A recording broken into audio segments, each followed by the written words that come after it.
আজকে আমরা চলে আসলাম আরেকটা নতুন ক্লাস নিয়ে। আজকে আমরা যে টপিকটা নিয়ে আলোচনা করব সেটা হচ্ছে বায়ুমণ্ডল আর পানিমণ্ডল। গুরুত্বপূর্ণ বিষয়, কিন্তু প্রায় সময় দেখা যায় বায়ুমণ্ডলের উপাদান, তারপরে বিভিন্ন কোনটাতে কোন বৈশিষ্ট্য থাকে, এই ধরনের অনেকগুলো প্রশ্ন আসতে দেখা যায়। আর রয়েছে বায়ুমণ্ডল। এই বায়ুমণ্ডল থেকেও অনেক গুরুত্বপূর্ণ প্রশ্ন আসে। আমাদের নদ নদী, সাগর মহাসাগর অনেক কিছুই রয়েছে, তাই না? তো এরকম অনেক গুরুত্বপূর্ণ বিষয় নিয়ে আজকে আলোচনা হবে। তো চলুন, প্রথমেই যেটা আমরা করব, আমরা বরাবরের মতো প্রথমে শুরু করব আমাদের বিগত বছরের যে প্রশ্নগুলো এসেছে সেগুলো নিয়ে প্রথমে আলোচনা করব। প্রথমেই দেখব 45তম বিসিএস এ প্রশ্ন এসেছে, কোন নদীটির উৎপত্তি স্থান বাংলাদেশ? তার মানে প্রথমেই চলে আসলো নদ নদী। এরপর দেখলাম 44তম বিসিএস এ প্রশ্ন এসেছে, নবায়নযোগ্য সম্পদ নিয়ে ব্লু ইকোনমি মানে কি? আমাদের নদ নদীর মধ্যে পড়ে, বায়ুমণ্ডলে পড়ে। এরপর রয়েছে ডাউকি ফল্ট বরাবর প্রচন্ড ভূমিকম্পের পর কোন নদী তার গতিপথ পরিবর্তন করে? আমরা কিন্তু এটা অলরেডি পড়ে এসেছি। আপনারা কি মনে করতে পারছেন? আশা করছি আপনারা মনে করতে পারছেন। তো যাই হোক, আমরা পরবর্তীতে আরো বিস্তারিত ভাবে আলোচনা করব। এরপর 43তম বিসিএস এর প্রশ্ন এসেছে, প্রবাল দ্বীপ নামে খ্যাত কোনটি? হ্যাঁ, সেটা হচ্ছে কি সেন্ট মার্টিন দ্বীপ ছিল। এরপর 42তম বিসিএস, যেটা স্পেশাল বিসিএস ছিল, সেই স্পেশাল বিসিএস এর প্রশ্ন এসেছিল যমুনার উপনদী কোনটি? এরপরে 41তম বিসিএস এসেছিল ওজোন স্তর বায়ুমণ্ডলের কোন স্তরে অবস্থিত? তার মানে বায়ুমণ্ডলের স্তর সম্পর্কেও প্রশ্ন এসেছে। এরপর দেখেন আমাদের 38তম বিসিএস এর প্রশ্ন এসেছে কি, বায়ুমণ্ডলের জলরাশির কত ভাগ জল ভূগর্ভে ধারণ করে? তার মানে কত পার্সেন্ট করে জল কোন অংশে রয়েছে, সেই উপাদানটুকু আমাদের জন্য গুরুত্বপূর্ণ। এরপর দেখুন, কোন জেলায় নিচু ভূমির পরিমাণ বেশি? তারপর আছে বাংলাদেশের দীর্ঘতম নদী কোনটি? মেঘনা নদী। এরপর রয়েছে বায়ুমণ্ডলের মোট শক্তির কত শতাংশ সূর্য থেকে আসে? তার মানে কি বায়ুমণ্ডলের শক্তি সম্পর্কেও কিন্তু প্রশ্ন এসেছিল আগে। আর 45তম বিসিএস এর প্রশ্ন এসেছিল যে কোন স্তরে বেতার তরঙ্গ প্রতিফলিত হয়? আয়নোস্ফিয়ার থেকে। তারপর নাইট্রোজেনের পরিমাণ কত? সুয়াচক গ্রাউন্ড কোথায়? প্রান্তিক হ্রদ কোথায় অবস্থিত? অর্থাৎ আমাদের বায়ুমণ্ডলের আন্ডারে পড়ছে। তাহলে আমরা এই বিসিএস আমরা এই ধরনের প্রশ্ন দেখছি। এছাড়া যারা নবম গ্রেড থেকে শুরু করে আদার্স যে গ্রেডে পরীক্ষাগুলো দেন, সেখানে আপনারা কিন্তু এই প্রশ্নগুলো প্রায়ই দেখবেন যে কত পার্সেন্ট করে, অর্থাৎ উপাদান ভিত্তিক প্রশ্নগুলো থাকে, কত পার্সেন্ট করে থাকে আর কি। তারপরে থাকতে পারে হচ্ছে আপনার বৈশিষ্ট্যগুলো, বিভিন্ন স্তরের যে বৈশিষ্ট্য রয়েছে সেই বৈশিষ্ট্যগুলো সম্পর্কে প্রশ্ন আসতে দেখা যায়। তো এরকম তারপর হচ্ছে আপনার কোথায় কোন নদ নদীর অবস্থান সম্পর্কে, এগুলো থেকে প্রশ্ন আসে, তাই না? তার মানে আমরা বুঝতে পারছি এই টপিকগুলো আমাদের জন্য অনেক গুরুত্বপূর্ণ, শুধুমাত্র বিসিএস নয়, আদার্স পরীক্ষাগুলোর জন্য। তাহলে আমরা সেভাবে করেই আমাদের প্রস্তুতি নিব। প্রথমেই চলে আসবো বায়ুমণ্ডল। এই বায়ুমণ্ডলটা কি? এটা আমরা কম বেশি সবাই জানি, তাই না? তবুও আমি একটু বলি আর কি, নাটকীয় অবস্থায়। সেটা হচ্ছে কি বলে, এটা হচ্ছে আমি একটু আপনাদেরকে ওই বলার জন্য বলা, হ্যাঁ, নাইস টু নো এর জন্য বলি। দেখেন, আমাদের জীবন ধারণের জন্য যেটা সবচেয়ে বেশি গুরুত্বপূর্ণ সেটা হচ্ছে কি আমাদের বায়ুমণ্ডল। এই বায়ুমণ্ডল ছাড়া আমাদের বেঁচে থাকা অসম্ভব, কারণ আমাদের অক্সিজেন যে থাকে, আমাদের যে অক্সিজেন, সেই অক্সিজেনটাও কি বায়ুমণ্ডলেই আমরা পেয়ে থাকি। এবং আমরা এই বায়ুমণ্ডলকে চোখে দেখি না ঠিকই, হ্যাঁ, চোখে দেখি না, কিন্তু আমাদের কি চারপাশে এটা বেষ্টন করে আছে এই বায়ুমণ্ডলটা। আমাদের আশেপাশে কোনো জায়গায় কিন্তু খালি নেই, সব জায়গায় রয়েছে কি বায়ুর কণা, বিভিন্ন উপাদান, বায়ুর বিভিন্ন উপাদান। এখন দেখেন, আমরা চলে আসব আমাদের কি আমাদের গুরুত্বপূর্ণ যে প্রশ্নগুলো, কিরকম, সেটা হচ্ছে বায়ুমণ্ডলটা কিভাবে থাকে, ভেসে থাকে কিভাবে? হ্যাঁ, পড়ে যায় না কেন? ওদের কি গ্র্যাভিটি নেই? ওরা পড়ে যায় না কেন? কারণ বায়ুমণ্ডল কি করে, পৃথিবীর যে মাধ্যাকর্ষণ শক্তি রয়েছে, সেই মাধ্যাকর্ষণ শক্তির মাধ্যমে পৃথিবী যে গোল, সেই পৃথিবী যে ঘুরতে থাকে, পৃথিবীর সাথে সাথে আমাদের বায়ুমণ্ডলটাও কি ঘুরতে থাকে, চক্রাকারে ঘুরতে থাকে। যার কারণে বলা যায় কি এই মাধ্যাকর্ষণ শক্তির কারণে পৃথিবী এটা কি ঘুরতে থাকে, এবং বায়ুমণ্ডলটা গ্র্যাভিটির কারণে নিচে পড়ে যায় না। এরপর দেখুন, যদি বলি যে এটার বিশালতা কতটুকু, আসলে এটার বিশালতা সম্পর্কে এখনো বিজ্ঞানীরা নিশ্চিত নন। কেন? কারণ তারা এখনো পর্যন্ত তাদের গবেষণা চালিয়েই যাচ্ছেন। তারা নতুন, নতুন গবেষণা করছেন আর নতুন, নতুন তথ্য পাচ্ছেন। তো এইগুলোর মাধ্যমে আমরা বলতে পারি কি আমাদের ভবিষ্যতে আরো প্রশ্ন আসতে পারে। হ্যাঁ? তো যাই হোক আপাতত যা আছে আমরা সেটা নিয়েই এগিয়ে যাব। আমাদের ভূপৃষ্ঠ থেকে আমরা যদি আমাদের বায়ুমণ্ডলের বিস্তৃতি হিসাব করি তাহলে ভূপৃষ্ঠ থেকে উপরের দিকে 10,000 কিলোমিটার পর্যন্ত এটার বিস্তৃতি। আর বায়ুমণ্ডলের 97% উপাদান ভূপৃষ্ঠ থেকে প্রায় 30 কিলোমিটারের মধ্যে অবস্থিত। দেখুন এই যে ভূপৃষ্ঠ এখানে আমরা বাস করি। এখান থেকে মোটামুটি এই 30 কিলোমিটার যদি বলি এই 30 কিলোমিটারের মধ্যে আমাদের কি 97% উপাদান এখানে অবস্থিত। ওকে, এবার আমরা চলে যাব বায়ুমণ্ডলের উপাদান। বায়ুমণ্ডলের উপাদানগুলোকে মেইনলি যদি আমরা বলি তাহলে বায়ুমণ্ডলের উপাদানকে প্রধানত তিনটা ভাগে ভাগ করা যায়। প্রধানত কি কি হতে পারে সেটা গ্যাসীয় উপাদান, হতে পারে জলীয় বাষ্প, আর হতে পারে ধূলিকণা ও আদার্স যে কণিকাগুলো রয়েছে সেগুলো। তাহলে এখন আমাদের কি জানতে হবে বলুন তো? এগুলোর পার্সেন্টেজ বা শতকরা হার। দেখুন খুবই গুরুত্বপূর্ণ এই চারটা মাস্ট, মানে অনেকবার পরীক্ষায় এসেছে, বিভিন্ন পরীক্ষায় কথা বলছি আমি। নাইট্রোজেন কত? 78.02%। অক্সিজেন যেটা আমাদের সবসময় লাগে সে অক্সিজেনের পরিমাণ কত? 20.71%। এখন যারা এই সম্পর্কে ধারণা রাখেন না তারা কি করবো জানেন? আমরা পরীক্ষায় গিয়ে ইজিলি তাকিয়ে আসবো কি অক্সিজেন বেশি থাকে না হয় কার্বন ডাই অক্সাইড বেশি থাকে। কেন? কারণ আমরা সবাই কি বায়ুমণ্ডলে অক্সিজেন আছে বলে অক্সিজেন নিই আর কার্বন ডাই অক্সাইড ছেড়ে দিই, এজন্য কার্বন ডাই অক্সাইড, এই দুইটা যে কোনো একটা বাড়তি থাকবে। কিন্তু আসলেই কি তাই? না, বরঞ্চ আমাদের নাইট্রোজেনটা সবচেয়ে বেশি থাকে এবং অক্সিজেনটা থাকে তার কি দ্বিতীয় বৃহত্তম পরিমাণে থাকে। এবার দেখেন আর্গন। আর্গনটা কি? আর্গন এক ধরনের নিষ্ক্রিয় গ্যাস, যেটা সেই নিষ্ক্রিয় গ্যাস এটা থাকে কত? 0.80%। আর কার্বন ডাই অক্সাইড অনেক কম, 0.03% মাত্র। আর অন্যান্য গ্যাস আদার্স যে গ্যাসগুলো রয়েছে সেগুলো কত? 0.02। আর জলীয় বাষ্প এটাও অনেকবার এসছে, জলীয় বাষ্প কত? 0.41%। আর আদার্স যে ধূলিকণা সেটা 0.01%। এখন দেখেন তো বায়ুমণ্ডলের যদি আমরা পর্যালোচনা করি তাহলে দেখেন প্রায় আমাদের কত? আমাদের এখানের 98.73 ভাগ আমাদের কি পুরোটাই দখল করে আছে আমাদের এই নাইট্রোজেন এবং অক্সিজেন। আর বাকি 1.27 ভাগ কি এই বাকিগুলো। তাহলে চিন্তা করতে পারছেন নাইট্রোজেন আর অক্সিজেনের পরিমাণ কি আমাদের বায়ুমণ্ডলে সবচেয়ে বেশি, কি পরিমাণ জায়গা দখল করে রেখেছে। তাহলে বিভিন্নভাবে প্রশ্ন আসতে পারে, আমরা ভালোভাবে প্রশ্ন পড়ে তারপর উত্তর দিব। এরপর আমরা চলে আসবো বায়ুমণ্ডলের বৈশিষ্ট্য সম্পর্কে জানতে। দেখুন বায়ুমণ্ডলে কিছু অ্যাজ ইউজুয়াল বৈশিষ্ট্য রয়েছে, সাধারণ কিছু বৈশিষ্ট্য। এই বৈশিষ্ট্যগুলো জানা থাকলে হবে কি আপনার বিভিন্ন প্রশ্নের উত্তর দিতে আপনার সেন্সটাকে কাজে লাগাতে বেশ সুবিধা হবে। কি কি রয়েছে এর মধ্যে? সেগুলো বায়ুমণ্ডলের বৈশিষ্ট্য। যেমন বায়ু উষ্ণ হলে বায়ু প্রসারিত হয়। আমরা যে কোনো জিনিস আমরা জানি কি, ধরেন একটা পাত্র পানিকে কি উষ্ণ করলে তখন কি এটা প্রসারিত হয়। একটা এক টুকরা লোহাকেও যদি গরম করি সেটা কি হয়? প্রসারিত হয়। ঠিক তেমনি বায়ুকে যখন আমি তাপ দিব তখন সেটা কি হবে? প্রসারিত হবে। বায়ুকে তাপ দিলেই সেটা প্রসারিত হবে এবং প্রসারিত হয়ে গিয়ে হালকা হয়ে যাবে। যতটা চাপ সে নিচের দিকে দিচ্ছিল তার চেয়ে কম চাপ দিবে, তাই এটা হালকা হয়ে যাবে। আর শীতল হলে কি হবে? উল্টোটা, সংকুচিত হবে এবং ভারী হবে।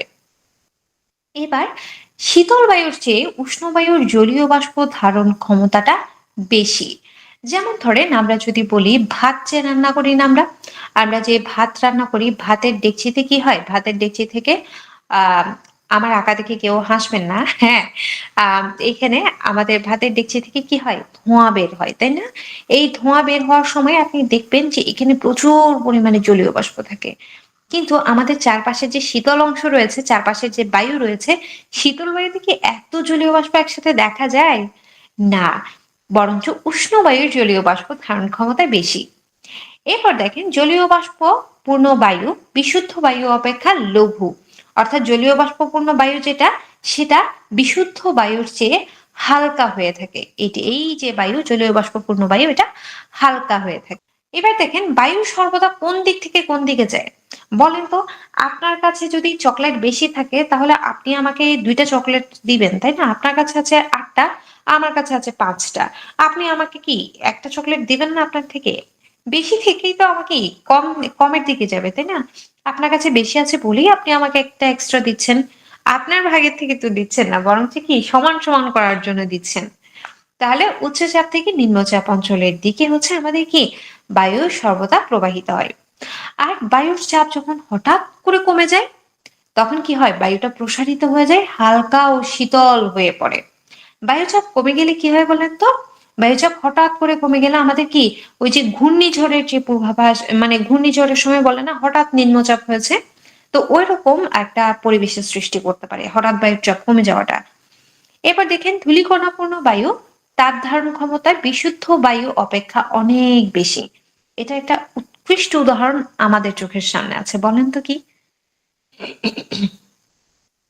সেটা হচ্ছে আমাদের ঢাকা বা আমাদের রাজধানী। হ্যাঁ, কারণ কেন বলছি দেখেন, আপনার ঢাকায় কি আমাদের প্রচুর ধূলিকণা আছে না? আমাদের রাজধানীতে কিন্তু অন্যান্য শহরের তুলনায় ধূলিকণা প্রচুর বেশি। তাহলে এই ধূলিকণাপূর্ণ বায়ুর কি তাপ ধারণ ক্ষমতাটা অনেক বেশি। কারণ ঢাকায় গেলে কি শীতকালেও কোনো ধরনের সোয়েটার গায়ে দিতে হয় না, সবসময় কি লাগে, গরম লাগে। মানে ঢাকায় যারা থাকেন তারা বুঝতে পারবেন যে ঢাকায় কি শীতকাল বলতে কিছু নেই। যারা উত্তরবঙ্গের মানুষ তারা চিন্তা করবেন কি বলে ভাই, যাওয়ার সময় উত্তরবঙ্গের মানুষ যাদের হয়তো আইডিয়া নেই, তারা যাওয়ার সময় কি করব, আমরা আমরা প্রচুর শীতের কাপড় চোপড় নিয়ে যাব, কিন্তু গিয়ে দেখবো ঢাকায় কি কোনো ঠান্ডা নেই। এটার একটা লজিক আমরা দাঁড় করাতে পারি যে ধূলিকণাপূর্ণ বায়ুর তাপ ধারণ ক্ষমতাটা অনেক বেশি। এবার দেখুন বায়ুমণ্ডলের স্তর বিন্যাসের কথা যদি বলি, বায়ুমণ্ডলকে 5টা স্তরে ভাগ করা যায়। কি কি? ট্রপোমণ্ডল, স্ট্রাটোমণ্ডল, মেসোমণ্ডল, তাপমণ্ডল এবং এক্সোমণ্ডল। তো এরকম 5টা: টপো, স্ট্রাটো, মেসো, তাপ, এক্সো।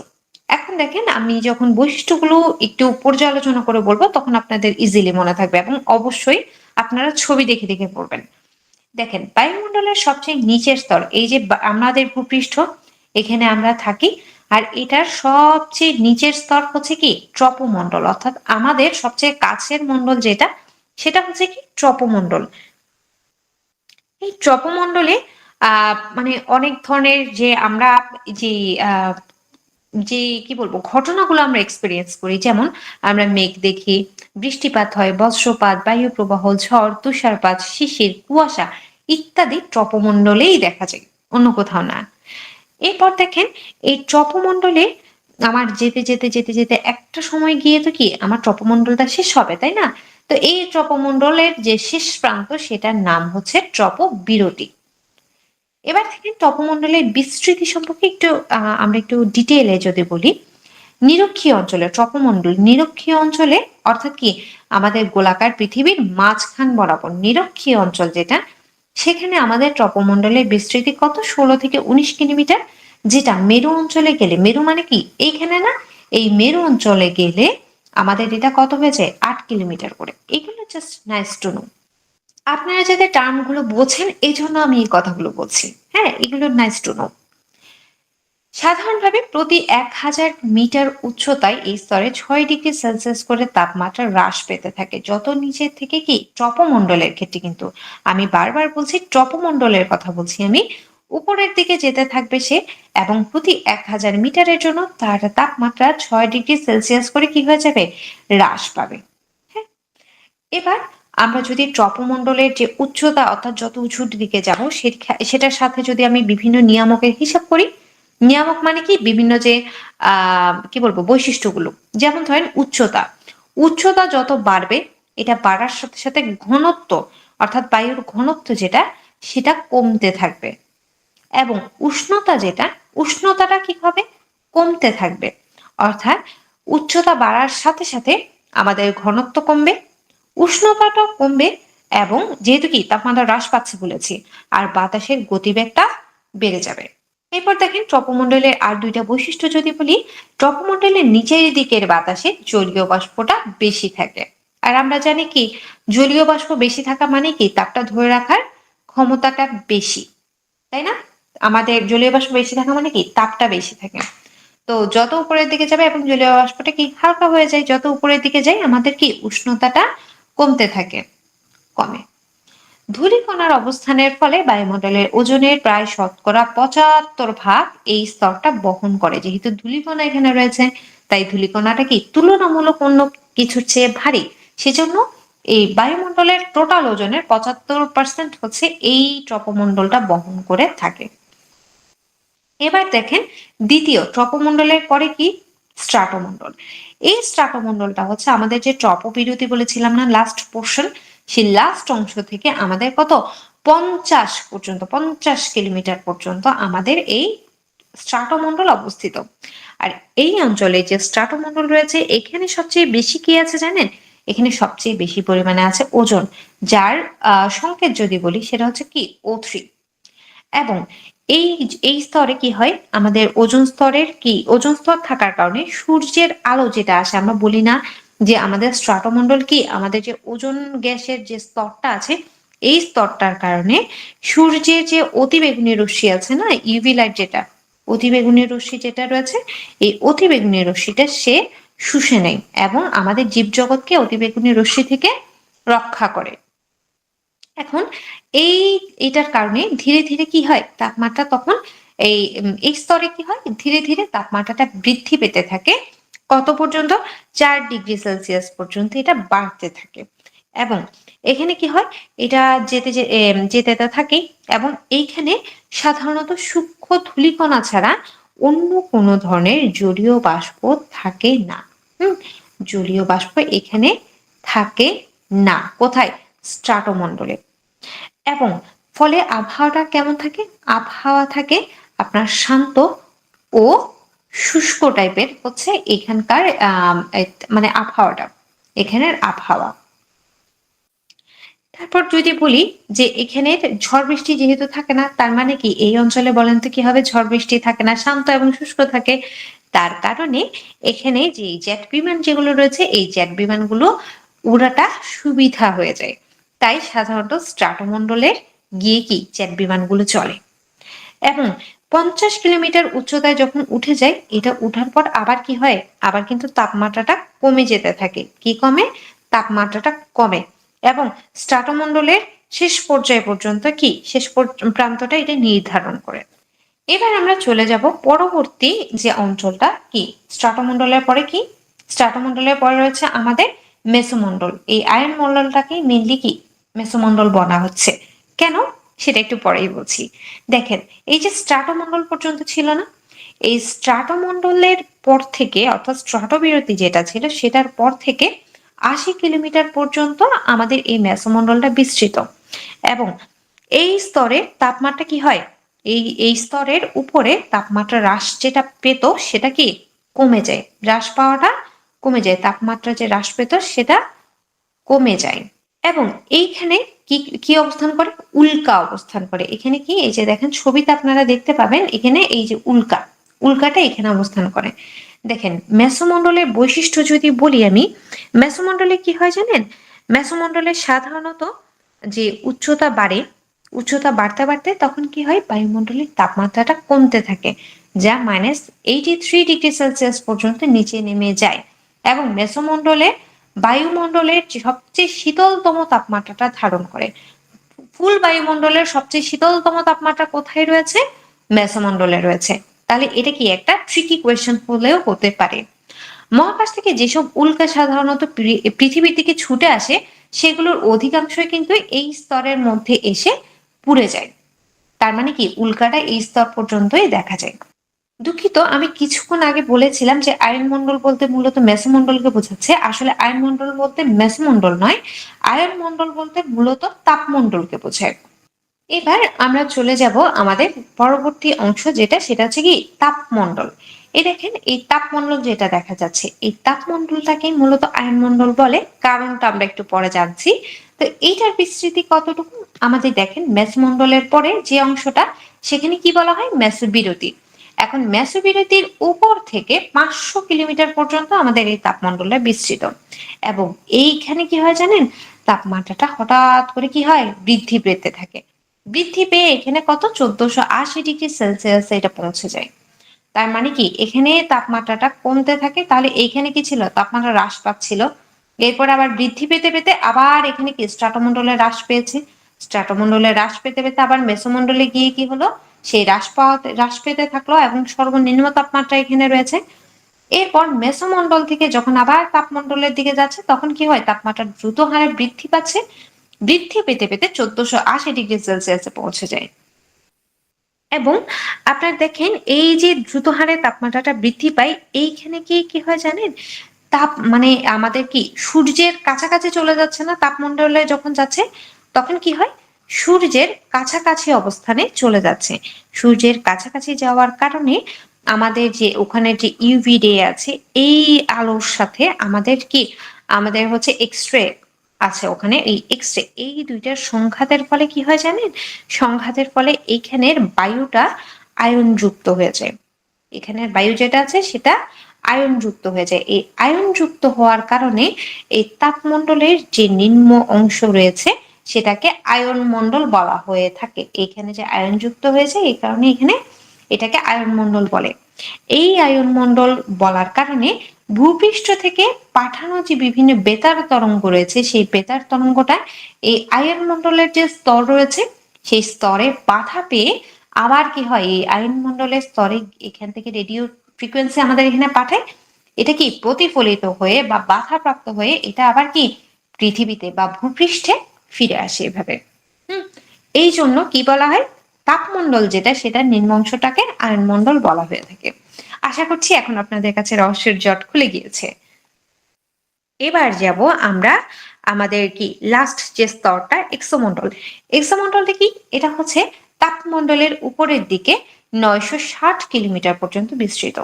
এখানে মূলত দুইটা গ্যাস পাওয়া যায়, একটা হচ্ছে হিলিয়াম আর একটা হচ্ছে হাইড্রোজেন। এবং এখানে তাপমাত্রাটা 300 ডিগ্রি সেলসিয়াস থেকে 1650 ডিগ্রি সেলসিয়াস পর্যন্ত হয়ে থাকে। তাহলে চলুন এইবার আমরা একটু রিক্যাপ করে নিই আমরা যা যা পড়েছি সেগুলো। দেখুন আমরা প্রথমে জানলাম যে বায়ুমণ্ডল কিভাবে মানে আবর্তন কেন করে, মাধ্যাকর্ষণ শক্তির কারণে। 97% কি ভূপৃষ্ঠের 30 কিলোমিটারের মধ্যেই বিস্তৃত।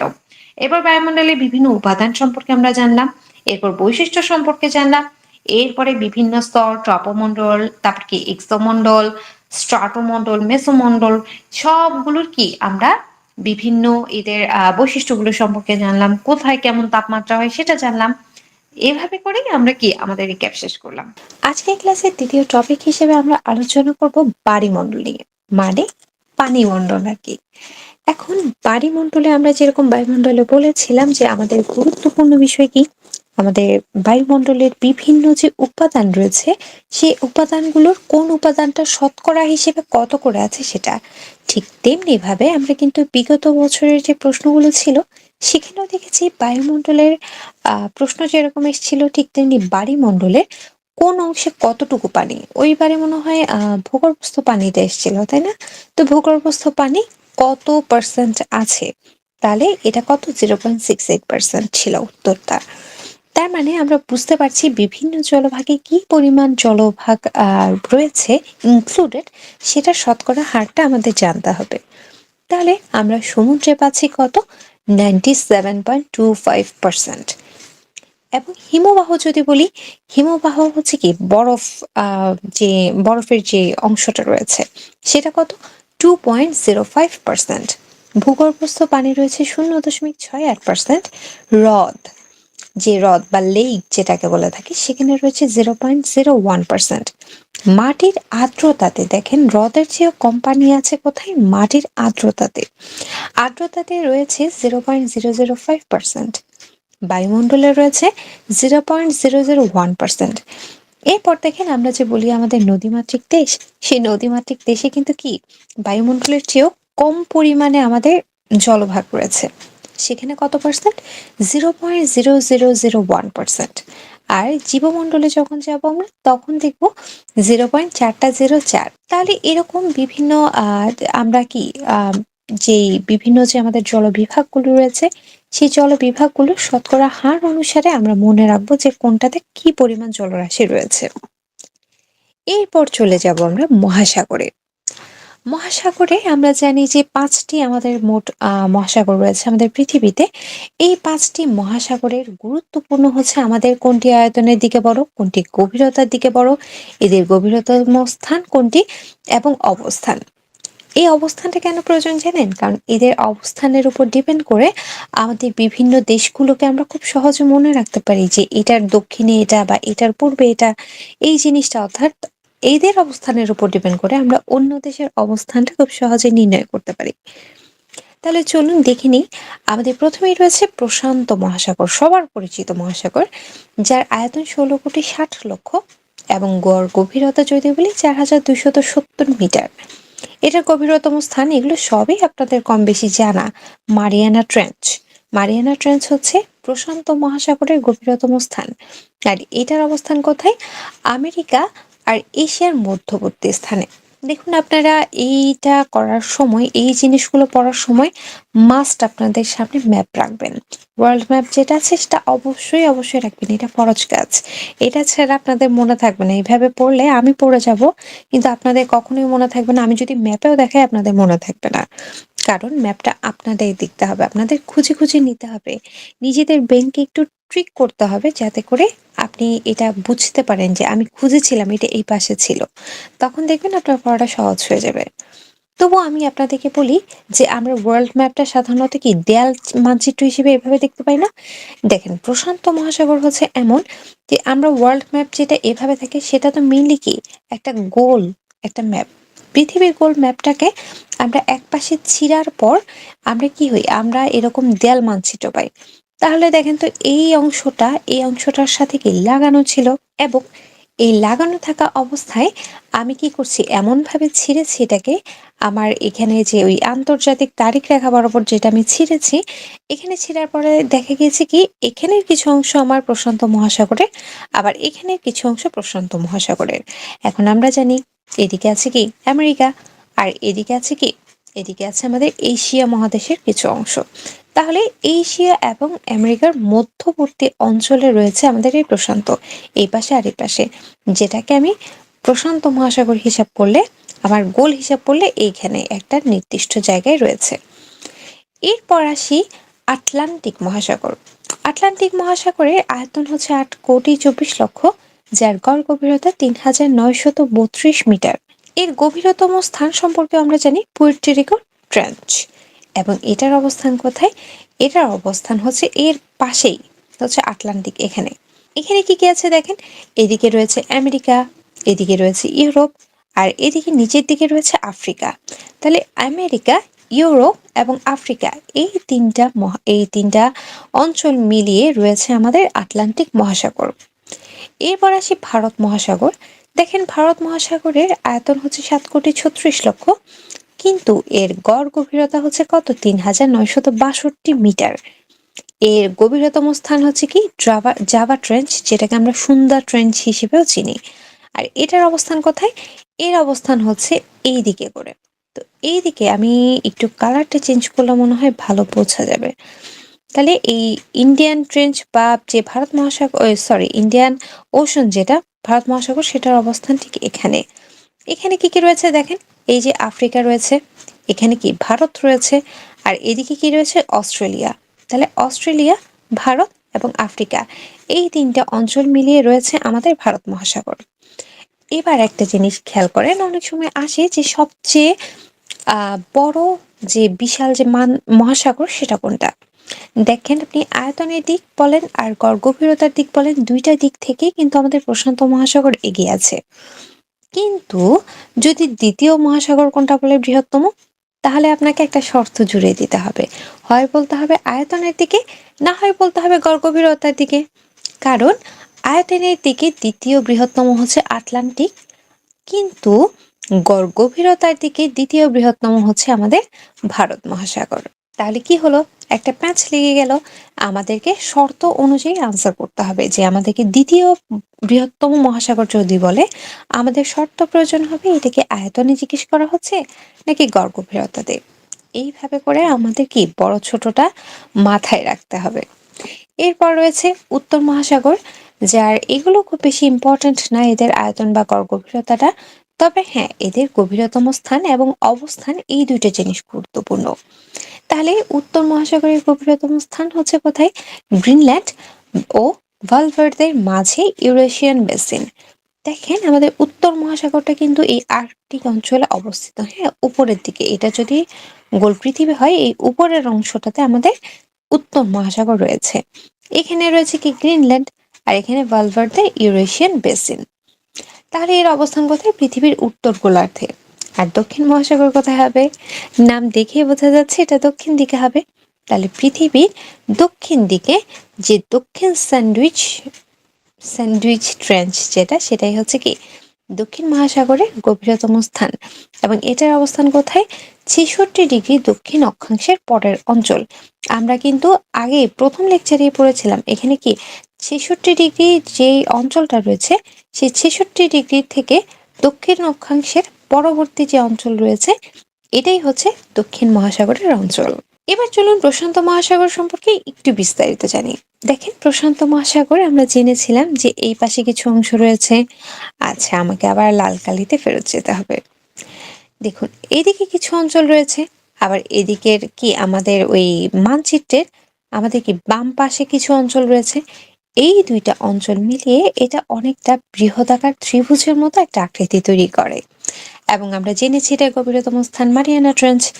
এর গভীরতা কত? 11,033 মিটার বা 36,199 ফুট। এরপর এই যে পৃথিবীর সর্ববৃহৎ প্রবাল প্রাচীর রয়েছে, সেটা কোথায়? দীর্ঘ গ্রেট ব্যারিয়ার রিফ অস্ট্রেলিয়ার উত্তর পূর্বে প্রশান্ত মহাসাগরে অবস্থিত। এই গ্রেট ব্যারিয়ার রিফ যেটা বলছি সেটা। এবার জানবো আটলান্টিক মহাসাগর। আটলান্টিক মহাসাগর কিন্তু পৃথিবীর দ্বিতীয় বৃহত্তম মহাসাগর। কিন্তু কিসের দিকে বলুন তো? এটা এটা হচ্ছে পৃথিবীর আয়তনের দিক থেকে। তাহলে ব্র্যাকেটে আমরা কি লিখে দিব? ব্র্যাকেটে আমরা লিখে দিব আয়তন। আয়তনের দিক থেকে এটা বৃহত্তম। এখন এই আটলান্টিক, দেখেন এই যে আটলান্টিক ওশান দেখতে পাচ্ছি, এই আটলান্টিক ওশানের সমুদ্রের মানে যদি তীরবর্তী যদি বলি, দেখেন এই যে দক্ষিণ আফ্রিকা আমার, এই দক্ষিণ আফ্রিকার প্রসিদ্ধ একটা স্থান হচ্ছে কি কেপ অফ গুড হোপ, অর্থাৎ উত্তম আশা অন্তরীপ। এখানে হচ্ছে আমাদের কি আটলান্টিক মহাসাগরের মধ্যেই তাহলে এটা অবস্থান করছে। তার মানে কি এসব জানার জন্য আমাদের কি করতে হবে? আমাদের ফরজ কাজ হচ্ছে ম্যাপ পড়তে হবে। Must must.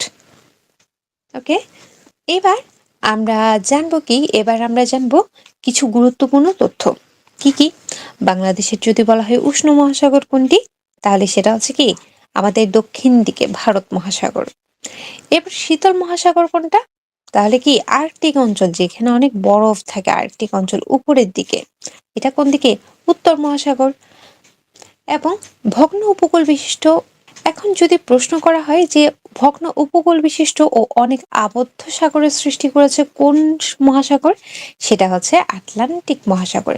এই আটলান্টিক মহাসাগরের মানেটা কি জানেন? এখানে এই যে আপনি এখানে বড় একটা মহাসাগর দেখতে পাচ্ছি, কিন্তু এর মাঝে মাঝেও না ছোট ছোট ছোট ছোট আপনি অনেকগুলো সাগরের সন্ধান পাবেন এখানে। তো এই জন্য বলা হচ্ছে যে ভগ্ন উপকূল বিশিষ্ট অনেক আবদ্ধ সাগরের সৃষ্টি করেছে এই আটলান্টিক মহাসাগর। এবার আমরা জানবো সাগর সম্পর্কে। এখন এই সাগর কি আপনার ওই যে আমাদের নাটক সিনেমার নদী সাগরের সাগর, যেখানে রিয়াজ সাগরের ভূমিকায় অভিনয় করতো? না, এটা হচ্ছে আমাদের কি আসল সাগর। হ্যাঁ, তো আমরা যেরকম বলি না সাগর মানে সাগর, মহাসাগর মানে একটু বড় সাগর। এখন আমরা উল্টো দিক থেকে বলবো মহাসাগর মানে অনেক বড় সাগর, তার চেয়ে স্বল্প আয়তন বিশিষ্ট যে সাগরটা সেটাই হচ্ছে আমাদের কি সেই জলরাশিটাই হচ্ছে আমাদের সাগর। এখানে দেখুন আমাদের গুরুত্বপূর্ণ দুটো তথ্য আমরা জানবো, সেটা হচ্ছে একটা গভীরতম সাগর, আরেকটা জানবো আয়তনে বৃহত্তম সাগর। গভীরতম সাগরের কথা যখন বলবে তখন সেটা হচ্ছে ক্যারিবিয়ান সাগর। আর আয়তনে বৃহত্তম সাগর যদি বলা হয় সেটা হচ্ছে দক্ষিণ চীন সাগর। এখন আপনাদের মনে প্রশ্ন আসতে পারে যে এটা কিভাবে মনে রাখবো? এইটা মনে রাখার জন্য একটা সহজ উপায় হতে পারে কি জানেন? একটা সহজ উপায় হতে পারে, ধরেন আমরা যেটা জানি চীনের সাথে আমাদের সম্পর্ক, বা আমরা জানি কি চীনকে কি হিসেবে চিনি? আয়তনে বৃহত্তম একটা দেশ। ঠিক তেমনি ভাবে আয়তনে যেহেতু সে বৃহত্তম, তার পাশের যে দক্ষিণ চীন সাগর রয়েছে সেটাও বৃহত্তম। এভাবে করে আমরা মনে রাখতে পারি যে আমাদের সর্ববৃহৎ সাগর যদি আয়তনের দিকে বলে তাহলে হবে দক্ষিণ চীন সাগর, আর যদি গভীরতার দিকে বলে তাহলে হবে ক্যারিবিয়ান সাগর। এতক্ষণ আমরা বিশেষ বৈশিষ্ট্য সম্পন্ন সাগরের কথা জেনে এসেছি।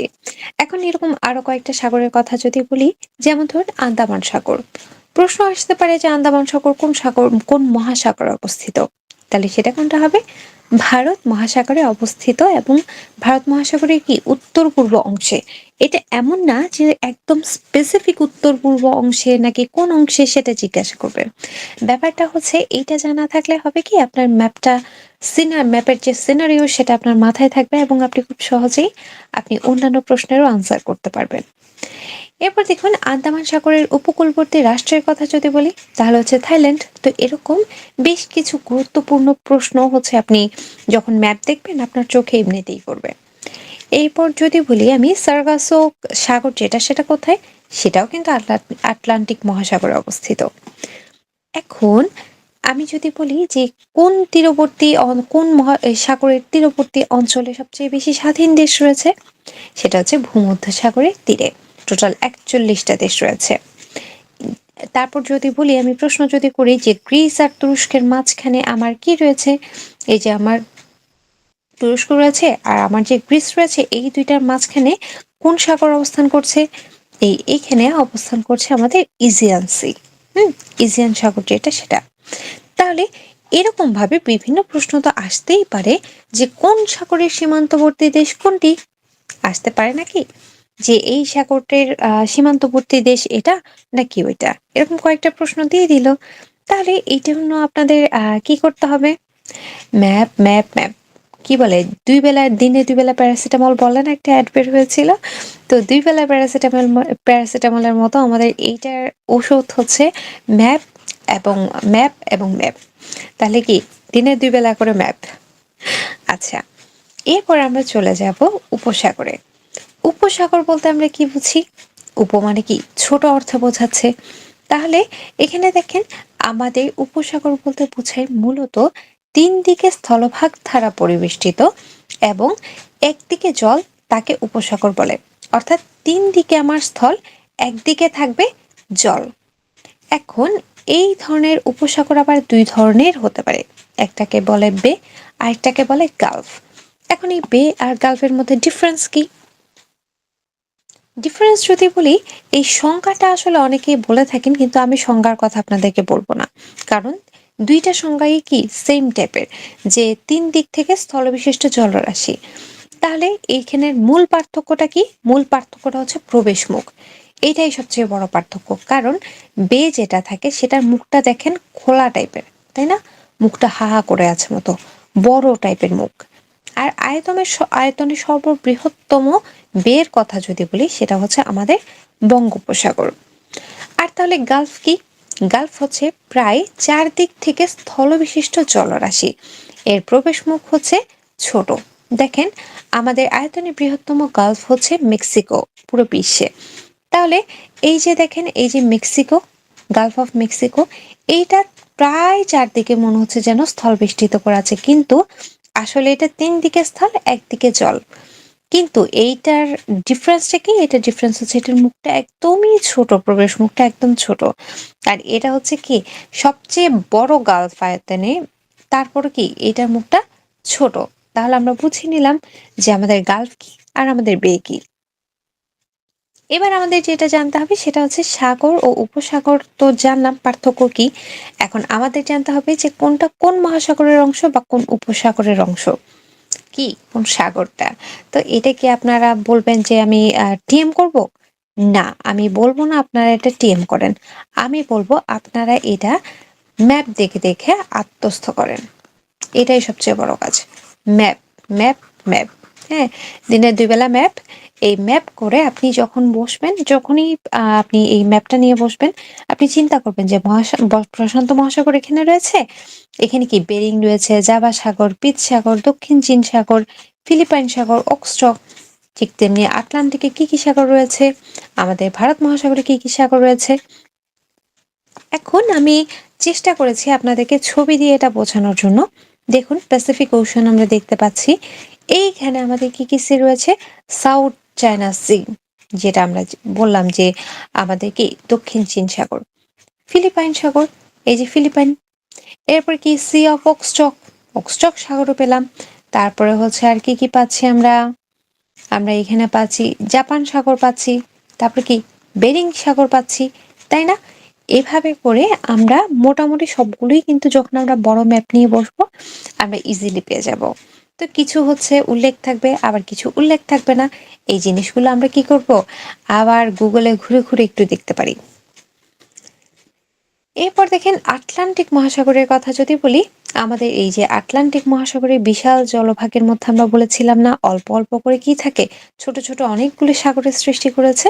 ঠিক তেমনি ভাবে এখানে রয়েছে কি ভূমধ্য সাগর, কাস্পিয়ান, তারপর হচ্ছে আপনার কৃষ্ণ সাগর, তারপরে রয়েছে কি বাল্টিক, উত্তর সাগর, ক্যারিবীয় সাগর, সারাগোসা, এরকম অনেকগুলো সাগরে ভাগ রয়েছে আটলান্টিক মহাসাগরের মধ্যে।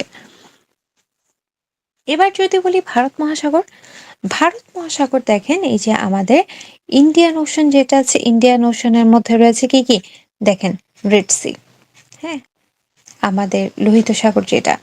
এরপরে রয়েছে আমাদের কি আরব সাগর, এই যে অ্যারাবিয়ান, ওকে। তারপর এই পাশে রয়েছে কি আমাদের আন্দামান সাগর, ভারত মহাসাগরের মধ্যেই। তাহলে মোটামুটি এভাবে আমি তো আপনাদেরকে টুকরো টুকরো করে হচ্ছে আমি কি দিয়েছি, ম্যাপ দিয়েছি। কিন্তু আপনি যখন পুরো ম্যাপটা নিয়ে বসবেন, এই ফুল ম্যাপটা নিয়ে বসলে আপনার কাছে খুব ইজি লাগবে ব্যাপারটা। এরপরে দেখুন এখানে বিভিন্ন প্রণালীর কথা বলা আছে। আপনারা অলরেডি প্রণালীর জন্য অনেকে কি করেন, অনেক ছন্দ মনে রাখেন, এক একজন এক একভাবে মনে রাখেন, তাই না? অনেকে নিমোনিক ট্রাই করেন, অনেকে অনেক ধরনের করেন। তো এখন এত ছন্দ, ছবি সবকিছু বুঝলাম। কিন্তু ব্যাপারটা হচ্ছে যখন আপনি নিজে ম্যাপ খুলে নিজে দেখে পড়বেন তখন ব্যাপারটাই আপনার কাছে ক্লিয়ার হবে। এই ছন্দ ছন্দ মনে রাখতে রাখতে ছন্দ ছন্দ কি আনন্দ করতে করতে একটা সময় দেখা যায় অতিরিক্ত ছন্দকে মনে রাখতে গিয়ে আরো ছন্দ বানাতে হয়। তো এত তাড়াতাড়ি তো আমাদের কি বলে পাবনাতে যাওয়ার ইচ্ছে নেই। আমরা ভালো মানুষ হয়ে বাঁচতে চাই। এখন কারো যদি মনে হয় যে আপনার ছন্দ মনে থাকে তাহলে আপনি সেই প্রসেসটা ইউজ করতেই পারেন, যেহেতু আপনার মনে থাকে। আর যাদের কি আমার মতো ছন্দ ছন্দ কি আনন্দ করে পাগল হয়ে যায়, তারা আমরা কি করব, অবশ্যই ম্যাপ পড়বো, ম্যাপ দেখে দেখে পড়বো। আর সহজে আপনাদের কিভাবে আপনি প্রণালী সমূহ মনে রাখবেন সেটার একটা ওয়ে কিন্তু আমি দিয়েছি, কি জানেন? তার আগে আমি আপনাদেরকে বলে দিই, এখানে বিভিন্ন গুরুত্বপূর্ণ প্রণালীগুলো আমি আপনাদেরকে ছকে দিয়ে দিয়েছি। তবে আপনাদের কাজ হচ্ছে আপনারা এইগুলো অবশ্যই ম্যাপ দেখে পড়বেন। বারবার বলছি, আপনি ম্যাপের কথা বারবার করে বলছি, আপনারা অবশ্যই ম্যাপ দেখে পড়বেন। এই জিনিসগুলো আমি মুখস্থ পড়ে গেলাম এটাতে আপনাদের কোনো লাভ হবে না। আমি আপনাদেরকে টুকরো টুকরো ছবি দেখালাম, তাতেও কোনো লাভ হবে না যদি না আপনারা নিজেরা খুঁজে খুঁজে জিনিসটা পড়েন। তাই আমি এইটাতে আর সময় নষ্ট করব না। আমি বরঞ্চ আপনাদেরকে দেখিয়ে দিই কিভাবে আপনারা সহজে প্রণালী শিখবেন। সহজে প্রণালী শেখার একটা উপায় হচ্ছে আপনি আপনি কি করবেন জানেন? আপনি একদম সহজে চলে যাবেন হচ্ছে আপনার আ এই যে আপনার যে ইউটিউবের যে আমি লিংকটা দিলাম এই লিংকটাতে। তাহলে এখানে আপনি কি পাবেন? এই লিঙ্কটাতে গেলে আপনি খুব সহজেই আমাদের শাহরিয়ার স্যার খুব সুন্দর করে প্রণালীর যে কিভাবে পড়বে বা প্রণালীর কোন দিকে কোনটা আছে না আছে সেটা খুব সুন্দরভাবে ব্যাখ্যা করেছেন। তাই আমি এক্সট্রা করে আর কিছু আপনাদেরকে মানে বলবো না। আমি বলবো আপনারা এইটাই দেখেন। এটা দেখলে আপনারা খুব সহজে এই প্রণালীগুলোকে বুঝতে পারবেন। গুরুত্বপূর্ণ কিছু তথ্যের কথা যদি বলি, এরকম আরো অনেক অনেক গুরুত্বপূর্ণ তথ্য রয়েছে। জাস্ট আমি কয়েকটা নিয়ে আসলাম। যে আলাস্কা উপসাগর কোথায় অবস্থিত? উত্তর আমেরিকায়। তারপরে ওমান উপসাগর ও পারস্য উপসাগরকে সংযুক্ত করেছে কোন প্রণালী? হরমুজ প্রণালী। অ্যাডেন উপসাগরকে লোহিত উপসাগরের সাথে লোহিত সাগরের সাথে যুক্ত করেছে কোন প্রণালী? বাবেল মানদেব প্রণালী। বাহরাইন দ্বীপ অবস্থিত কোথায়? পারস্য উপসাগরে। একইভাবে দেখেন আমাদের রয়েছে উল্লেখযোগ্য অনেকগুলো দ্বীপের নাম, এগুলোতেও সেম কথা বলবো। দেখেন জাভাটা কোথায়, আপনি ম্যাপটা খুললেই দেখবেন জাভাটা ভারত মহাসাগরে অবস্থিত, যেটা ইন্দোনেশিয়ার রাজধানী জাকার্তা জাভা দ্বীপে অবস্থিত। এই ইন্দোনেশিয়ার মধ্যেই, তার মানে ইন্দোনেশিয়ার রাজধানী যেটা রয়েছে জাকার্তা সেটা জাভা দ্বীপে। এরপর দেখেন নিউগিনি, এই নিউ গিনি যেটা সেটা হচ্ছে পাপুয়া নিউ গিনি আর ইন্দোনেশিয়া, এই দুইটা দেশে অন্তর্গত, এই দুইটার অন্তর্গত। এরপর ধরেন বর্নিও যদি বলি, বর্নিও ইন্দোনেশিয়া, মালয়েশিয়া ও ব্রুনাইয়ের অন্তর্গত। নিকোবর, নিকোবর আমরা জানি এটা কোথায় অবস্থিত, বঙ্গোপসাগরে। আর এটা হচ্ছে ভারতের ইউনিয়ন টেরিটরি। এইটা, এই যে নিকোবর দ্বীপপুঞ্জ যেটা, সেটা হচ্ছে দ্বিতীয় বিশ্বযুদ্ধের সময় জাপান এটাকে দখল করেছিল। এরকম আরো বিভিন্ন দ্বীপ রয়েছে। আমি একটা ছবি দিয়েছি যে জাভা দ্বীপ কোথায়। দেখেন এই যে ইন্ডিয়ান ওশান, এই ইন্ডিয়ান ওশানের মধ্যে রয়েছে কি জাভা দ্বীপ, এই জাভা সি। এর মধ্যে এই যে ইন্দোনেশিয়ার মধ্যেই রয়েছে আমাদের কি জাভা। এই জাভার যে আমাদের ইন্দোনেশিয়ার রাজধানী জাকার্তা, এটা এখানে অবস্থিত। ঠিক একইভাবে এরকম উল্লেখযোগ্য আরো অনেক দ্বীপ রয়েছে এশিয়ার আন্ডারে। আপনার কি মহাদেশ ভিত্তিকও দিয়েছি আমি দ্বীপের নাম, এবং তাদের বিশেষ কোনো তথ্য থাকলে সেগুলো উল্লেখ করে দিয়েছি। আপনাদের কাজ হচ্ছে এখন আপনারা কি এই জিনিসগুলো ম্যাপে দেখে নিজেরা একটু আত্মস্থ করবেন, এবং কোথাও কোনো সমস্যা পেলেই কি আছে, টেলিগ্রামে ডাক দিবেন। হ্যাঁ, এরপর আপনাদেরকে একটা গুরুত্বপূর্ণ কথা বলি, সেটা হচ্ছে পৃথিবীর বৃহত্তম দ্বীপ যদি বলা হয় তাহলে হচ্ছে কি ডেনমার্ক। কিন্তু পৃথিবীর বৃহত্তম দ্বীপ রাষ্ট্র যদি বলা হয়, দ্বীপ রাষ্ট্র যদি বলে তাহলে কিন্তু সেটা কি অস্ট্রেলিয়া। ওকে, আর দ্বীপ বললে সেটা হচ্ছে আমাদের গ্রিনল্যান্ড, যেটা ডেনমার্কের মালিকানায় রয়েছে। সিসিলি যেটা, সেটা ভূমধ্যসাগরে অবস্থিত, কিন্তু এটার মালিকানা হচ্ছে কার, ইতালির। তো এরকম খুব গুরুত্বপূর্ণ আমাদের কিছু তথ্য দেওয়া আছে, এগুলো আমরা অবশ্যই পড়ে নিব। এরপর দেখেন বিরোধপূর্ণ কিছু দ্বীপপুঞ্জ। বিরোধপূর্ণ কিছু দ্বীপপুঞ্জের মধ্যে কি কি রয়েছে, যেমন ধরেন কুরিল দ্বীপপুঞ্জ। এটা কোথায় অবস্থিত, জাপান সাগরে। আর জাপানের পার্শ্ববর্তী কি রয়েছে, রাশিয়া রয়েছে। তো জাপান আর রাশিয়ার মধ্যে বিরোধপূর্ণ দ্বীপ হচ্ছে আমাদের এই কুরিল দ্বীপপুঞ্জ। এরপর দেখেন ফকল্যান্ড। এই ফকল্যান্ড নিয়ে কাদের মধ্যে যুদ্ধ হয়েছিল, আর্জেন্টিনা এবং ব্রিটেনের মধ্যে। আর এটার অবস্থান কোথায়, দক্ষিণ আটলান্টিক মহাসাগরে এটার অবস্থান। তো এরকম আরো অনেকগুলো বৃহৎপূর্ণ দ্বীপের হচ্ছে কি গুরুত্বপূর্ণ বিশেষ তথ্য সহ এখানে উল্লেখ করে দেওয়া হয়েছে। আপনাদের কাজ হচ্ছে এগুলো একবার ম্যাপ দেখে দেখে, আপনারা বারবার করে ম্যাপ দেখে দেখে পড়বেন। তাহলে এইগুলো পড়ে আমি আর সময় নষ্ট করলাম না। চলুন এবার এতক্ষণ পর্যন্ত যা যা পড়েছি সেটা নিয়ে আমরা একটু রিক্যাপ করে আসি। আমরা এতক্ষণ ধরে পড়েছি যে আমাদের ৫টা বৃহত্তম মহাসাগর, সেই মহাসাগর নিয়ে পড়েছি, বায়ুমণ্ডলের বিভিন্ন অঞ্চলে বা বিভিন্ন অংশে পানির পরিমাণ সম্পর্কে পড়েছি। প্রশান্ত, আটলান্টিক, তারপর হচ্ছে সাগর, মহাসাগর কিভাবে হলো বা এগুলোর সংজ্ঞা কি, তারপরে কি উপসাগর। এরপরে দেখলাম হচ্ছে আমরা আমাদের সাগর কোন সাগরে, সাগরটা কোন মহাসাগরের আন্ডারে পড়েছে, এরকম বেশ কিছু তথ্য জানলাম। তারপর প্রণালী সমূহ কিভাবে পড়লাম তার সহজ উপায় দেখলাম। এরপরে জানলাম হচ্ছে বিভিন্ন দ্বীপসমূহ আমরা পড়ব, এবং বিরোধপূর্ণ দ্বীপপুঞ্জ যেগুলো রয়েছে সেগুলোকে আমরা কভার করে নিব নিজেরা ম্যাপ দেখে। ক্লিয়ার? এবার আমরা আলোচনা করব হ্রদ সম্পর্কে। হ্রদ জিনিসটা কি?